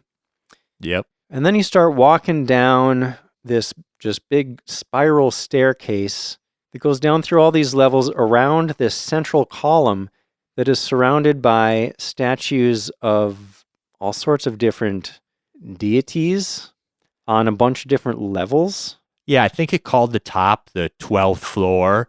And then every 2 floors, I think, as you wound down, there would be 12 statues surrounding the center pole that you could go walk around and view. And there was so much Buddhist symbolism here. I'm not an expert, but I've heard a lot over the years, and just seeing all the different, every possible reference of Buddhist theology, I feel like you could see represented in one of these 100+ statues. Yeah, every statue was different. They were all interesting to look at, and each of them had a little description of who they were and what they were about above it. If you wanted to read every single one of those, you could be here for hours. You could pray at the exact one you wanted. We're not Buddhist, so we didn't have that aspect to it, but yeah, this would be a really great place if you were Buddhist. We made our way through here pretty quickly, but I did stop at a few of them and translate the little sign, because they're all in Japanese. Just because they were so interesting looking, right? Yeah, and one of them that I just happened across was Jizo, actually. One of my favorite bodhisattvas. Nice. So I thanked him for protecting me during my trip because he protects travelers. And Yeah. then you got sick, right? Well, that was at the end of the Jizo? trip. I wasn't a traveler at Jizo? that point anymore. You I said was, you were still in Japan. I guess, I was traveling home at that point. But once I left Japan, I wasn't a traveler in Japan, so he wasn't It's responsible like, for oh, me you're going anymore. home? Get wrecked. Yeah, here you go. All that bad luck that I've been protecting you from is just going to get dumped on your shoulders now. Yeah, he didn't get rid of it. He just held it off for a little bit. Right. So, I don't know. What do you think about the Daikannon just as a place to go for tourists? I felt like it took a bit of effort to get out there, and there wasn't really a lot around there. And it was kind of cool walking around in there, but like, if you had limited time, I wouldn't say it's something you need to do. This is probably one of the very few things we saw in Sendai, in the Sendai area, that I would not say is a must-see. It's cool. If you get out there, I think it's more impressive from the outside than from the inside. Just see it from the Honestly. castle ruins, and that's enough. Yeah. If you got time, go see it, but you don't have to. Yeah. Okay, from there, we got on a bus and headed over to Rinnouji, a temple. I think the main notable thing, well, there were donkeys. That was kind of interesting. But the best part about this temple was the garden. Dude, I was not expecting such an incredible garden. Yeah, it is top tier garden. It's got a nice pond to it, tons of beautiful, nicely shaped pine trees. It's got a really nice 3-story pagoda at one corner of the pond with a little red bridge leading to it. The pagoda is the best part. I mean, just walking around the whole garden, you get so many great different views of the pagoda. Like, it's perfectly framed no matter where you're standing, it felt like. Yeah, there's tons of angles from it. You could walk all the way up to the pagoda and get up to the walkway around the first floor. It's really nice. For sure. Highly recommend. I saw some crows taking a bath. That's cute. Dipping his face in there. That's my move. Dip my face in water. That's all you do when you shower? That makes sense. Okay. That's what I do between showers. Your unique aroma is finally explained. I'm just kidding. Paul smells great, like cookies and cinnamon. Okay, I'll take that. They also had a decent little rock garden there too, like a Zen rock garden. It was nice to contemplate the spacing of the stones there. It was great. If you like gardens at all, go see that one. Yep. So then we headed back to Sendai Station and went to Kokyo Ichiban, get some curry again. And you did it right this time. I didn't did. ya? I had my practice run, but this time I had perfected my technique. I got just the normal amount of spice. I got cheese curry. I got a crab croquette. I got some crispy chicken on there. I got an omelet on there. It was perfect. That's a lot of cheese in there too. Yeah, the cheese pull from this thing was great. Every bite had a cheese pull. So I got a level 1 spice this time, and it tasted almost as hot to me as the level 2. No way. Yeah. So this was the last time we made it back, but I got to remember next time I go to a Kokyo curry house to just try the no spice or the regular and just see if I can. You said you didn't taste much in yours, The regular, but you also had a ton of cheese and stuff in there. I don't know. I'm interested if it just goes from like nothing in the regular to like kind of a lot in a 1. well, like I said, on the menu, the regular says like there's a half pepper, chili pepper, yeah, and yeah. you can choose mild, which is absolutely no spice. Yeah, But I felt like, the standard, I didn't detect any spiciness in there. And I also actually got this spicy garlic on the side. They give you like just a bunch of kind of roasted garlic cloves in some chili oil. that and those looked were really good. so good. I didn't know you could do that. I That looked hadn't good. noticed that on the menu either, but that was awesome. And I feel like this is the perfect meal. This was the perfect order at Kokyo. But still, that chili oil with the garlic was not very spicy either. Okay. I don't know. I feel like you got to be real careful with the spice level. Yeah. I don't yeah. know. It's hard to dial it in perfectly. Right. but- Everyone's so different with their spice tolerance, anyways. Yeah. But after dinner, we headed down into the shopping arcades again, just to hang out at this one arcade that we had found. And the other night when we were there, I had noticed this special edition Snow Miku body pillow sort of thing in one of the claw game machines. Yeah. I didn't try it that first time, right? I just looked at it. No, you tried it. I did try it? You did it like once or twice, maybe. Okay. Well, this time I went back and I took another look at that pillow and I'm like, let me try this again. And I tried it a few more times and I didn't get it. And I'm like, okay, well, maybe I won't try it again. But then I went back and I'm like, okay, let me try this again. And Paul, I'm so proud of myself. You got it. I really did it. Like, it took several tries. I inched it closer and closer over to the chute. I even like thought about the techniques that we talked about in our arcades episode, you know? What I did was I managed to inch it closer and closer until a corner of it was over the corner of the drop chute. Yep. And then I managed to grab the other side and somersault it into the chute. Yep. Oh, man. It was a smooth move. Thank you. I wish I'd gotten a video of that. Yeah. But you watched it, right? You're my witness. I saw.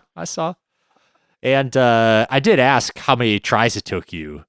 You weren't counting, but you said probably at least 15 or around 15. I think I said 10 to 15. No, then you were like at least 15. I don't think it was more than 15. But even if it was 15 and you did a couple the day before, you were under 20,000 or under 2,000 yen. I spent less than $20 on this thing, for sure. And looking at, it's like a half-sized body pillow.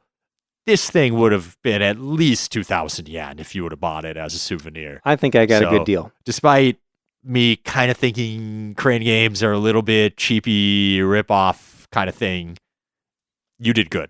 I don't regret it one bit. I don't think I spent more than $10 on that thing, which I think is a great deal. And that moment when it drops down the chute, I haven't felt that good in a long time, Paul. You looked like a kid on Christmas morning. It did feel like that. It was good. Yeah, that was a fun arcade. We played a few fun games. And yeah, they had a bunch of rhythm games downstairs. So I played some Taiko. I played this new rhythm game. I don't even know what it's called, but that was fun. And playing a bunch of fun rhythm games, knowing that I had my Miku pillow in the bag right down by my feet. Felt like a badass, huh? That was easily it was my very best arcade experience. Yeah, I'm doing Japan right, baby. Yeah. I played a couple Mario Kart games against like other people in other arcades in Japan and won them both. Congrats. So crushed those Japanese kids. Sorry, guys. Well done. You know, that's why I play the kid games. Mario Kart's not a kid game. I can win. Mario Kart is for all ages. All ages, you're right. It says so on the package. All ages. And then we went to the onsen. Yep.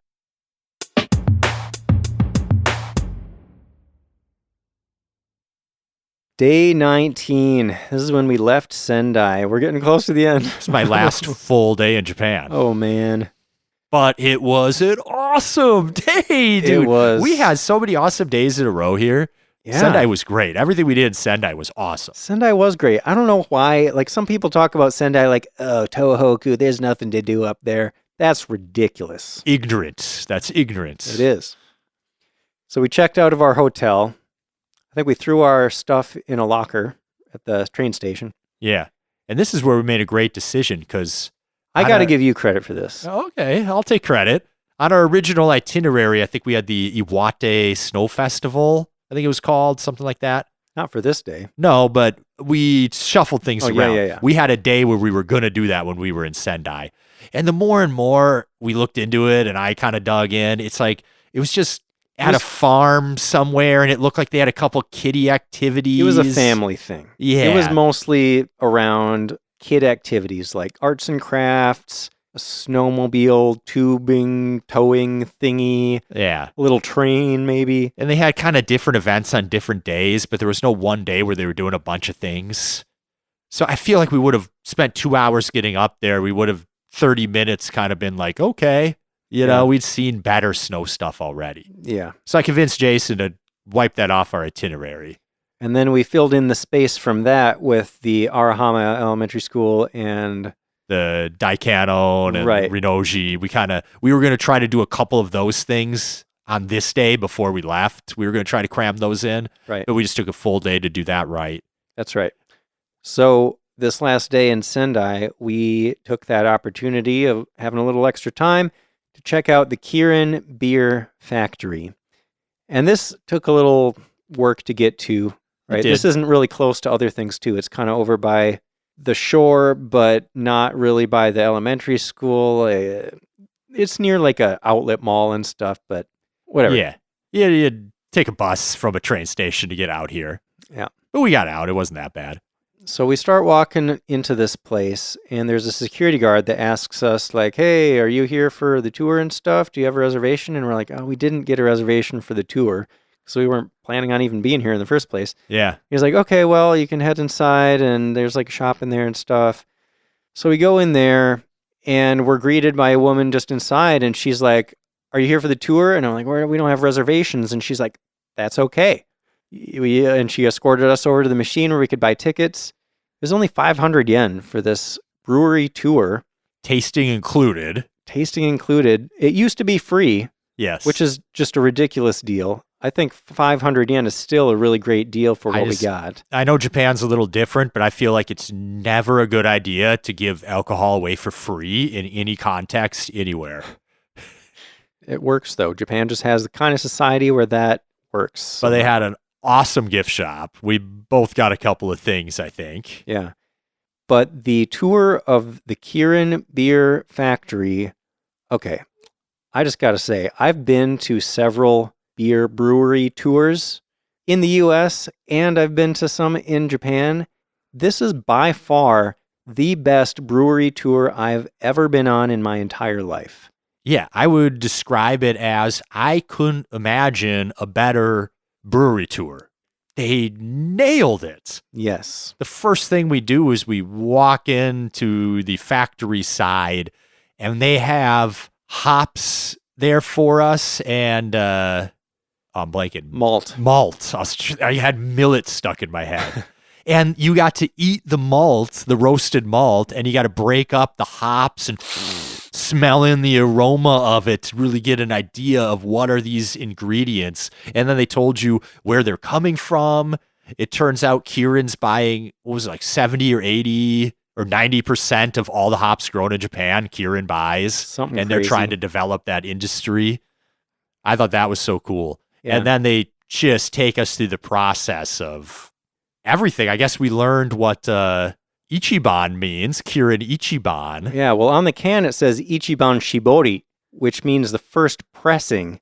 Because, so they make this stuff called wort, which is where you mix the malt with water and it turns into this like sweet liquid. It's not alcoholic yet. It's just got the sugars and all the flavor from the malt. It feels like a thin syrup, kind of. Yeah, and most beers will do 2 pressings of that, so it's like you're using twice the amount of water to get the stuff out of the malt. But here, it's Ichiban Shibori because they only use the first pressing, so it's like much richer and sweeter. They showed us and let us taste a first pressing versus a second pressing. Yeah, you can see the difference. And the second pressing it almost felt like water. It was so thin and light, and the first one had all this sweetness and nutty flavor to it. The first one was so good. You know what? I remember when we did our beer episode and I joked about like, oh, delicious wort, because that word just sounds disgusting. Yeah. But the wort was actually really delicious. Like, I kind of wish they just sold that. I would drink that. Right. I was like, this would be just a good drink. It almost tasted like an iced tea or something. Yeah. But yeah, that's what made this tour so amazing, is that you get to experience how the beer comes together. You get to taste the grain before it even touches water. And then you get to taste the wort. You get to smell the hops and see how that factors into the end result. Yeah. That was the cool part. And they're doing this as you're walking through the factory. So when they're showing us and letting us taste the wort, we're overlooking windows of these huge vats that they have that they're actually doing the first press in. So we got to see all the machinery and it tied into what we were learning about it. Yeah. I mean, I guess the reason that they used to do this tour for free and that it's still only 500 yen is because it's all advertising, right? But they totally got me. I'm in the Kirin cult now, bro. Are you kidding me? Yeah, it was just really fun. Oh, wait, we got to talk about the tasting.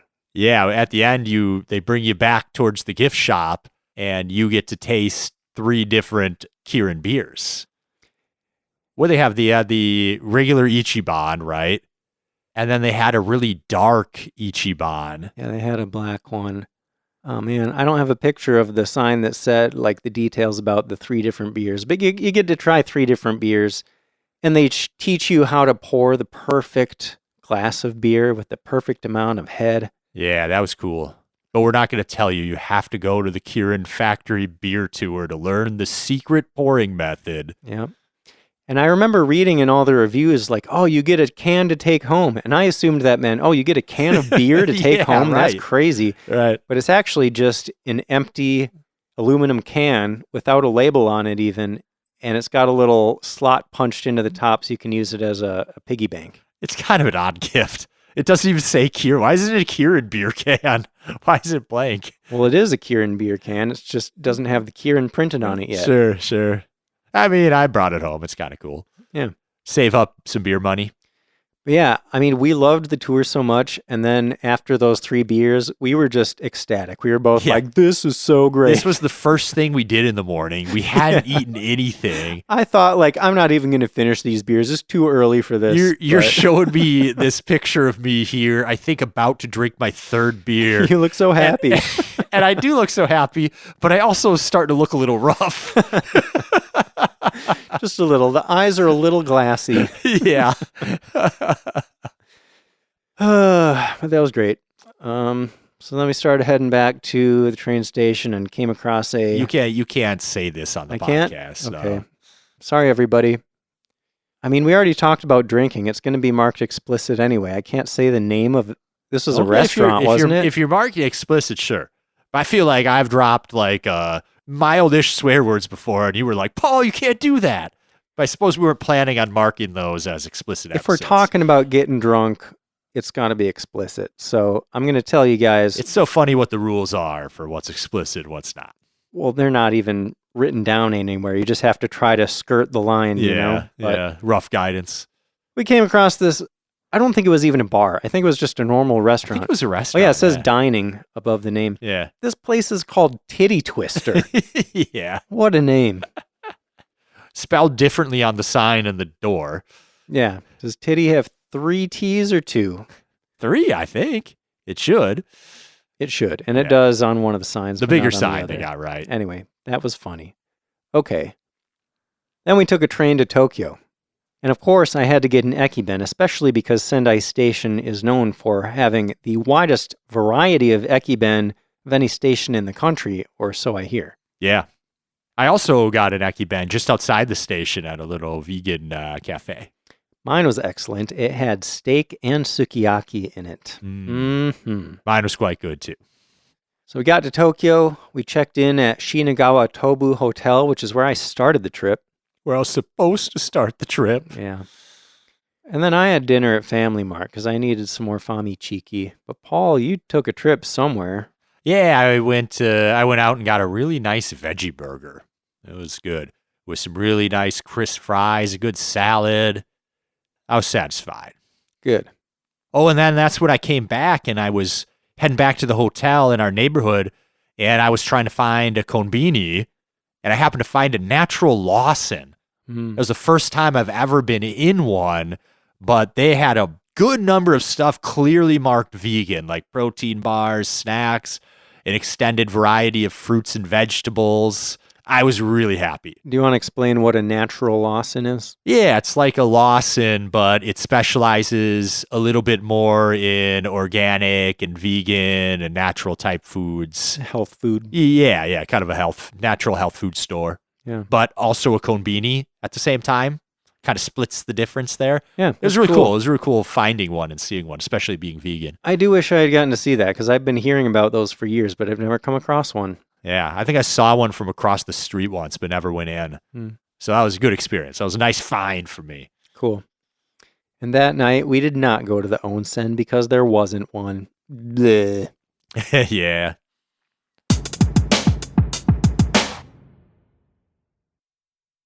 All right, day 20, Jason. Unfortunately, my last day. It already felt like the end of the trip. I was starting to feel it. This was my best last day ever because we actually had plans and I was excited for it. We had tickets for teamLab Planets. We did. We had the opening slots, like I think it was 8:30. So we were kind of right. We were right at the front of the line. We were like the second group of people that got let in. We were the first group of people. We were like the third and fourth people in. Oh, yeah. We were the first group. They kind of did, I don't know, 50 people at a time. You watch a video and then they send you in. Yep. So we got to explore a lot of these places without a lot of other people around until later on. The first like water place we went, there were not a lot of people. Yeah, when we came out, there was a huge line. I was glad that we were at the first time slot of the day. But so I have been to teamLab Borderless. I went there in maybe 2019 or something. Paul, we've experienced some other teamLab stuff together, but not something quite this elaborate. So I'm going to let you explain and give your impression of your first big teamLab thing. Okay.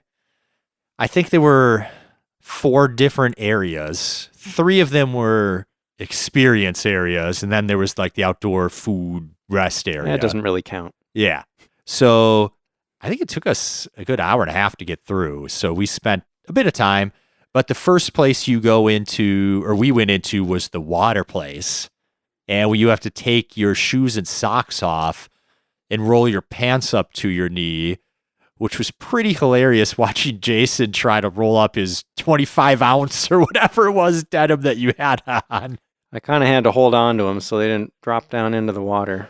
But you walk through a number of different sensory areas. There was like soft floor, kind of symbolizing the hardness of our everyday life and how we should experience different things. There was the room with the really cool hanging lights that you could change colors with the app on your phone. And there was mirrors everywhere, so it was lights bouncing off of mirrors. It was really visually stunning. They had a room like exactly like that at Borderless. There's a lot of overlap between Planets and Borderless. I'll give my impression of the differences at the end, but go ahead, Paul. They had a really big water room where the water was only actually like a foot high. It wasn't quite as high as they made it seem it would be, but they projected really colorful koi onto the top of the water, and they swim around and dart around, and if they run into you, they break off into little flower petals and stuff. I'm going to say it was more like 1.5 feet of water. Okay. It came right up to our knees, and we're pretty tall dudes. Okay, maybe. I know, because I was holding my jeans the whole time. I comfortably had my pants rolled up above my knees, so. Your light little tissue paper pants. My backup windbreaker pants I brought on the whole trip and only wore on this day. But it worked. There was another little area that was less impressive by the water. I didn't like the big balls, the big color balls. They didn't I thought you'd love the big balls. Not these ones. Okay. They were the wrong color? Yeah, they just it was like touched them and they changed color, and I touched a bunch of them and nothing happened. I don't know. You want things to happen when you touch the balls. Yeah, so I don't know. It was okay.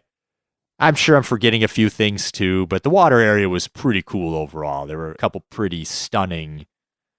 Oh, the flowers on the ceiling. This was maybe my favorite place. It was like a small dome with a projection of flowers falling and cascading down. And we got to lay on our backs and look up at these flowers. And the perspective was really kind of cool and trippy. And the flowers were beautiful. I really enjoyed that one. That was cool. Did we go to the forest area next? I think that's right. Yeah, they had some little eggs in a moss garden. I don't know. I didn't get that one. The eggs were just like the ones that we saw in Osaka, except these were mirrored and the other ones were glowy. Yeah. I don't know. I think they maybe were supposed to make noise if you touched them or something. Maybe I didn't play around with them enough. But then the forest area was kind of cool because it had kind of places that you could climb and explore. It's more interactive. Yeah. There was kind of like a rope. Not quite a rope ladders, but like steps on ropes that were kind of shaky that you could get on and move across. There were big inflatable balls that you could walk across. If you walked on the same ones enough times in a row, it kind of would change the patterns in the room. So it was a little interactive in that way. You also got to make a drawing of an animal. You kind of colored in an animal It wasn't just animals. Didn't they have airplanes too or something? Yeah, they might have. I did a dolphin. Would you do a butterfly? Yep, butterfly. So then you scan them in, and there's this huge moving mural on the wall that you get to see your creature swimming or flying around in. So that was kind of cool. I think you could even buy merch with your thing on it. Yeah, you could. But my dolphin wasn't that cool. I realized we didn't really go into detail about what teamLab is. Oh, sure. If you haven't heard, it is teamLab is an art collective. It is an international digital art collective. They do these art installations where they bring in all these different people with they work in different disciplines like motion sensing and projection, and it's a lot of sorts of physically interactive art. There's music and things you can touch and things you can move and be involved in. And they had the app where you could do things, and you can interact with the art through their app. Yeah. I was not impressed by the app. Mine didn't really work properly. Yeah, mine wouldn't load half the time, and when it did, it was like loading not the exhibit that we were in. I don't know. I saw a lot of people using it and having success, but I was not. Yeah, same here. Oh, then we went into the hanging growing flower garden. This was really cool. They didn't have anything like this at Borderless. I've never seen something like this. They've got flowers. They're orchids, a ton of different kinds of orchids. They're growing from the ceiling down like along ropes or something, and they raise and lower as you walk through them, I think. I'm not sure. Even walking through the whole thing, I'm not sure if it was random or if they kind of started raising as you got near to them. I'm pretty sure there were motion sensors, and if you got close, they would slowly open up a path for you. Yeah, so when they were down at your waist level or so, and then they would rise up to above your head, and you'd see this parting path of flowers, and they're live, living flowers. It was really cool. And the area is pretty big, but it's also surrounded by mirrors, so you can't really tell where the end is. Yeah, it took me a minute. I couldn't find the exit. Finally, Jason was like, I think it's that way. Yeah, and like the flowers move so slowly, it takes you a while to get around in there. Eventually, I was kind of like, okay, flowers, get out of my way. Yeah, I was done. like, let's get out of here. It was really cool just to be a grumpy pants. The only downside was the little kids could run around under the flowers all over the place, and they were just going a little nuts. Those pants are grumpy, Paul. But I'm not wrong. Not wrong. So yeah, that was really fun. I mean, what a great thing to do on my last day. Like I didn't feel sad at all because I was looking forward to that, and it didn't disappoint. I'm not gonna say it was the best thing we did on the whole trip, but it was really cool. I'm glad you enjoyed it. I enjoyed it a lot too. Like I said, there's a lot of overlap between Planets and Borderless, but I'd say the main differences are that Planets is more of a linear experience.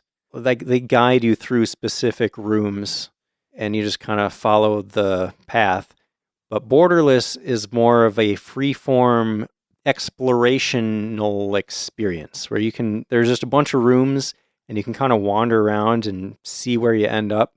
And, there are pros and cons to both of those because Borderless, I really liked that you could explore like that and just go wherever you felt like. But you might also feel like, well, maybe I missed something. Maybe I didn't find all the rooms or something like that. The other main difference is that in Planets, they had that water area. And I mean, just because I was wearing the wrong pants for that, I didn't enjoy that a ton. One nice thing was the building wasn't heated a lot. Like it was kind of cool in there. So the water was heated though. That was nice because my feet were cold walking around without my socks on. And then we got into this warm water and it felt great. Yeah. And I think you told me you read somewhere that they cool the water in summer if it's hot out. Yeah, they adjust so that's going to feel really cool too. Yeah, they adjust nice it based touch. on the temperature outside and the climate. Yeah. Personally, I'd say I enjoyed Borderless a little more, but I've also heard people say that they enjoyed Planets more. And maybe I only like Borderless more because it was my first time experiencing that sort of thing. That was my first teamLabs experience ever. Because you did that one without me. And you have all your best times in Japan when I'm not around. No, but I mean, I think either of them is worth going to, especially if you've never been to either one. Yeah. Yeah, I think we got out of here by about 10 o'clock. So we had some time left.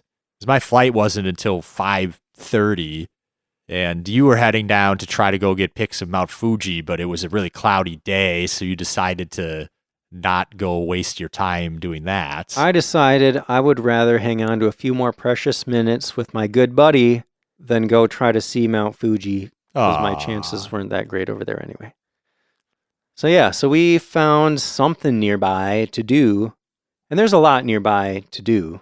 Yeah, because we're not far from Odaiba, kind of on a, I don't remember. On one of those little islands out there. Yeah. So we found this place called Small Worlds, which was within walking distance. It was like right around the corner, wasn't it? I think we went like one train stop, and it saved us like 8 minutes of walking or something. That sounds right. But we, looked at reviews and pictures, and it kind of reminded me of Tobu World Square, which we saw in Nikko, where they have just like a ton of mini recreations of some of the most famous buildings around the world. And Small Worlds is similar, except that it's mostly fictional places. They had some real places, but also fictional places created in miniature. Yeah. I was a little bit shocked at the admission fee. I don't remember what it was, 3,000. It was over 3,000, wasn't it? It might have been 3,000 exactly. Yeah, something I think like that's that. right. Yeah. I mean, which isn't insane, but it was kind of like, for like a museum I'm going to be in for an hour or something. It was not cheap. Yeah. But I can see why. They've got all this fancy equipment that they're using to make these really cool models with.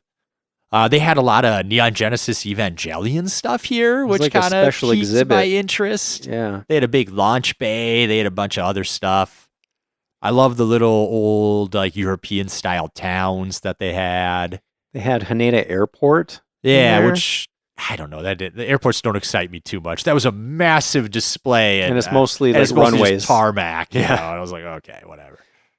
But it was fun. They had a little activity built into it. You get this little brochure sort of thing where it has these little keywords that you're supposed to look for to solve a riddle, kind of. You have to look for specific things in these little tiny displays, and then you get a chance to win a prize.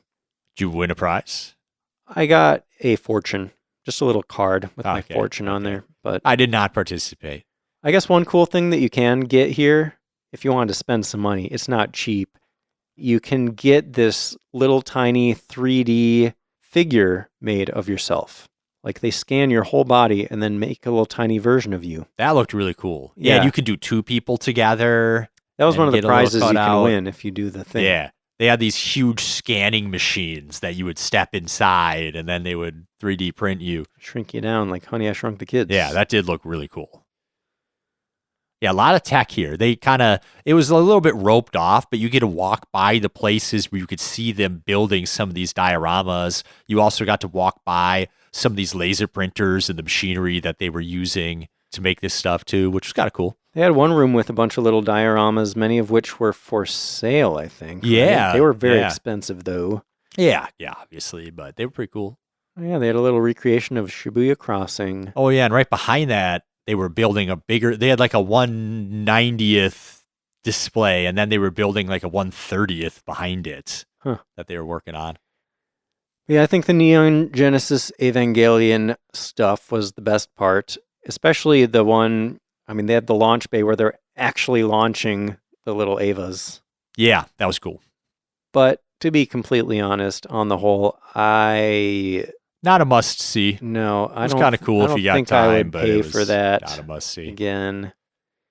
Well, it was after that we did end up getting on the same bus, but we split up at that point. I got off at a different stop than you. I feel a little bad, Paul. I didn't get to say a proper goodbye to you. I didn't realize we weren't going to get another chance. Oh, okay.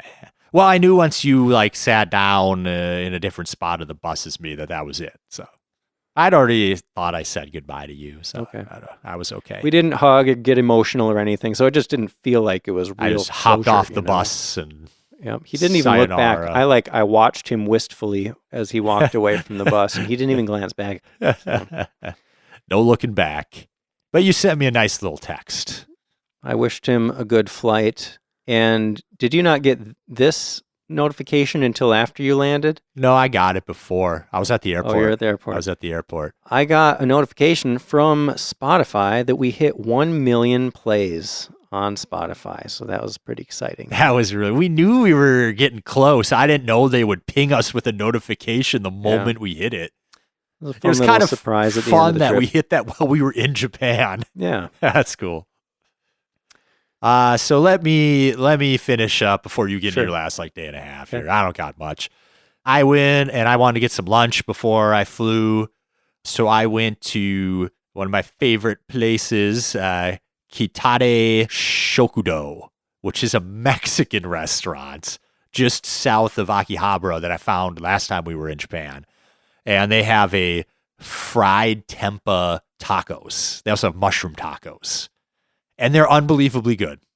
Jason's giving me a weird face, but it's covered in panko and my face isn't covered in panko. And it's delicious. And it's like super surprisingly authentic Mexican food. They got all the different salsas that are really good. It was great. I loved it. I believe you. And then I went to Ginza. I stopped at the Ginza station, and just under or near the station, there's this underground area that's just got a million chocolate stores. And I found one called the Vegan Marshmallow. And I got a little mini vegan apple cinnamon pie, like a pie pocket. So I took that with me and ate that at the airport as desserts. Nice. And then I went to the airport, and I flew home, and long flights suck and I hated it. But then I got home. End of my vacation. How sad. What'd you do the rest of the day, Jason? Well, I got on a train to go to Hakone. I'd been to Hakone before on the last trip. I stayed at a ryokan, a traditional Japanese inn there, and I went again to do the same thing, but at a different place this time. So I got to Hakone Yumoto Station, walked along that familiar road. This is where I found another one of those stores selling the bee pollen ice cream.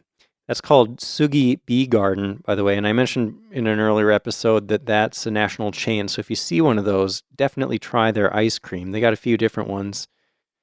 But man, ice cream with honey on it. I don't know why I never thought of that, but it's really good. Then I checked in at my ryokan, which is called Fukuzumiro.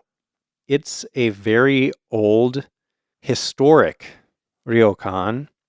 That's it right there, Paul, on the right. So there's like this river right next to it, and it's right at the base of a mountain. And see that top level, Paul, kind of almost hanging over the river? Yeah. That's my room. Oh, nice. I got the room with the very best view in the whole place, overlooking the river and looking out at the mountain. I showed up and I was treated very nicely, as you would expect at a fancy ryokan. They had me fill out a little form with my preferences, whether I wanted a Japanese or Western style breakfast, if I wanted a drink with dinner, when I wanted to eat dinner and have breakfast and check out and all that stuff. They also had me fill out a form with my personal information, and it turns out that the person assigned to me as my attendant, because when you check into a fancy ryokan, you get a personal attendant, her birthday was the same day as mine, Paul. Oh. Can you believe it? Wow. It was meant to be. She was very nice. She helped me schedule a time to go to the Onsen. Paul, you can see my room here. And if anyone else would like to see my video of this place, you can check out our video recap that I'm going to be putting on Patreon. There's the view. I had a nice little sitting room right by the river there. Yeah, that's nice. And they had all this information around there. There was a sign near the entrance, and then there was even a little book in my room that just gave the history of the place. It goes way back. And it talks about all these famous people who have stayed there and like which rooms they stayed in and all that stuff. So that was kind of fun to read about. Of course, they have a nice drink list with a bunch of sake and whiskey and et cetera, et cetera. I tried a couple sakes there. The onsen, so they had public onsen that anybody could use, and those kind of rotated, whether it was male time or female time. And then there were also smaller private onsen that you could reserve. I experienced 3 or 4 of these onsen in my time there, and they were okay. None of them was outdoor. The first one I got into was just insanely hot. and it took me a second burning off my skin before I realized there was a faucet to get some cold water in there. Okay. So I did that. But then this other one that I went to was just like lukewarm. I could not figure out why this onsen was not hot. Huh. And so I did not spend much time in that one. I don't know. Maybe I missed something. Sure. But, besides that onsen, the rest of the experience was great, really. Dinner was great. The other thing that I wasn't entirely expecting about dinner, though, was that... So the kaiseki meals that I'm used to, they serve several courses, and they serve them in order. They come in, they serve you, they go away, you eat it, and then they come back and take the dishes and bring the next course. But this one, it was just like 2 courses. They just kind of laid out half of the meal in front of you at once. Yeah, it looks like you got like 8 things in front of you there. Yeah. So that was a little bit different than what I was used to. I mean, I don't know. I could see somebody preferring it this way because then you're not like interrupted as much while you're eating. I kind of like it too. And Like it I goes just faster. Like I just want to eat. Give me a little bit of that. Give me a little bit of that. I want to eat. But there's also something to be said about stretching it out and making it just a different kind of experience. But it was tasty. All the food was amazing, of course. I love that traditional stuff. Got to eat a whole fish for breakfast. The other thing, like once you're done with the meal, you're supposed to call down to the front desk and tell them that you're done eating. And then they come and get your dishes. Oh, just a little different. The other thing that was different about this place, I think there are a couple rooms here that do have bathrooms in the rooms, but most of them have shared bathrooms. So I had to use a shared bathroom. Not a big deal. There was never anybody in there because there are a bunch of bathrooms. Like you're not sharing it with that many other people. There's like 17 guest rooms or something. It's not like there's a ton of people there. Right. So yeah, it was great. I mean, if you want to stay at a historic ryokan, go there.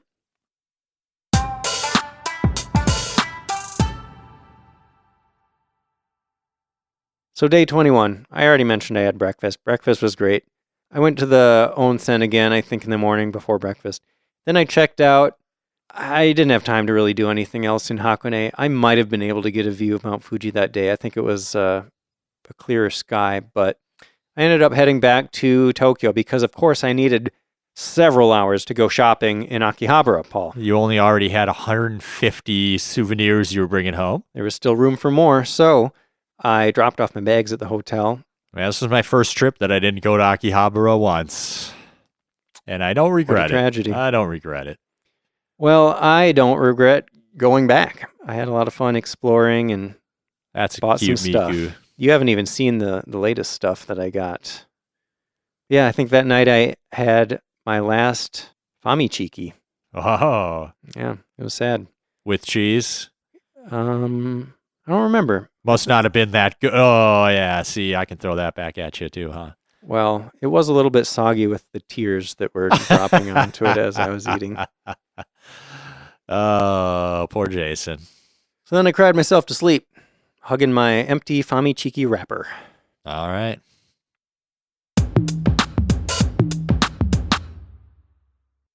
Day 22. This is the day I left. I got up and went to Tokyo Station because I was determined to do something fun on that last day. So I had reserved a special sushi dinner. Or not dinner, it was a sushi lunch.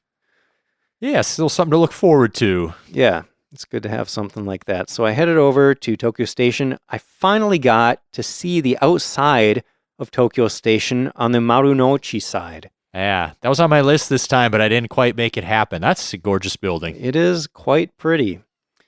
Yeah, it's a kind of an old Western style red brick building. It looks like a palace almost. It does. It's really fancy. And then you kind of got this modern skyscrapers jutting up behind it. That's a cool framing. Yeah. So I took a look at that. I found the building with the restaurant. It's still, the building itself wasn't even open. So I had some time to kill. So I walked around and I noticed, oh, wait a minute, the Kokyo Gaien National Garden is right next to this, like a block over. And that's this giant garden in front of the Imperial Palace. So I started heading over there. But actually, before I got there on the way, so this part of town is pretty fancy. There are like all these really nice stone-paved roads, like really narrow ones with trees on either side. It's just a pretty area. And so I'm walking down there, and I notice this bright yellow Porsche 911 GT3 go down the street and just like stop right in the middle of the road. And then this guy hops out and he just starts running around his car taking pictures from all different angles. And I'm Just like, in the middle of the can't street. blame you. That's a really cool car. Wow. And then this guy like saw me watching him and he kind of chuckled at himself. But then he called me over and he's like, hey, can you take some pictures for me? And I was like, yeah. And like, he's trying to get it done really fast because there were no cars behind him, but there would be before too long. So he's like going through all these poses and I'm taking all these pictures. And then some cars started coming and he just grabbed his camera and hopped back in after thanking me. But it was just so funny. Like, That's cool. yeah. Fun little interaction. And I didn't have time to ask him, but like, was it his car? Was he like borrowing it or renting it? Like, Right. Because he seemed so excited about this car. Like maybe he just bought it or it's something. either new or he's renting it. But he did look like very well groomed. Like he looked like the kind of guy that might own that car, Sure. Anyway, so that was fun.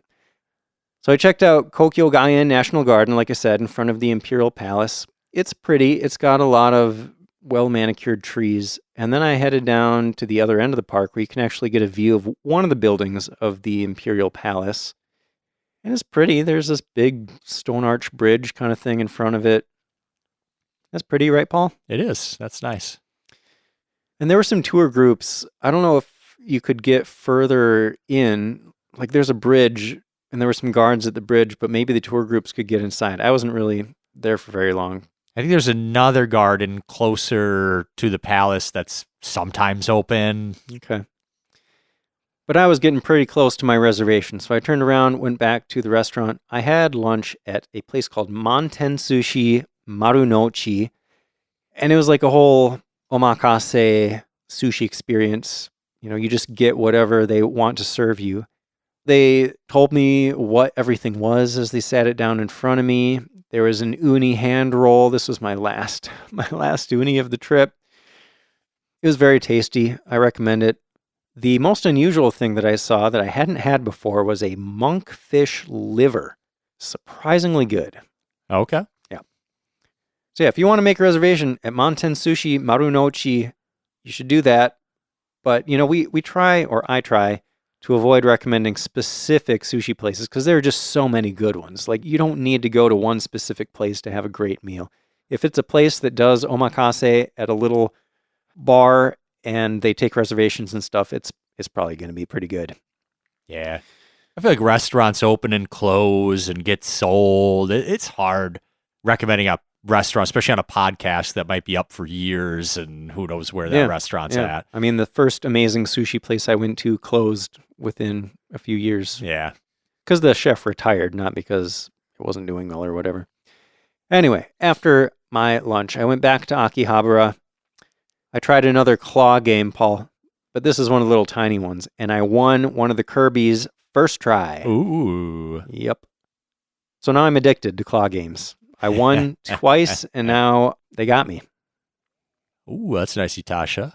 Yeah. So I stayed at a place in Akihabara called Via Inn Akihabara, and on the street right in front of this hotel, for some reason, there are a bunch of Itasha parked. I noticed this last time I stayed there. Like, this is a common thing on this street, apparently. Itasha, by the way, if you haven't listened to our Cars episode, these are cars that are wrapped in anime characters. And I saw a bunch of them, Paul, as you can see. Wow. I also saw an old Skyline. It was in great condition. Look at that thing. Nice. So I picked up my bags from the hotel and headed to the airport as my allergies steadily worsened.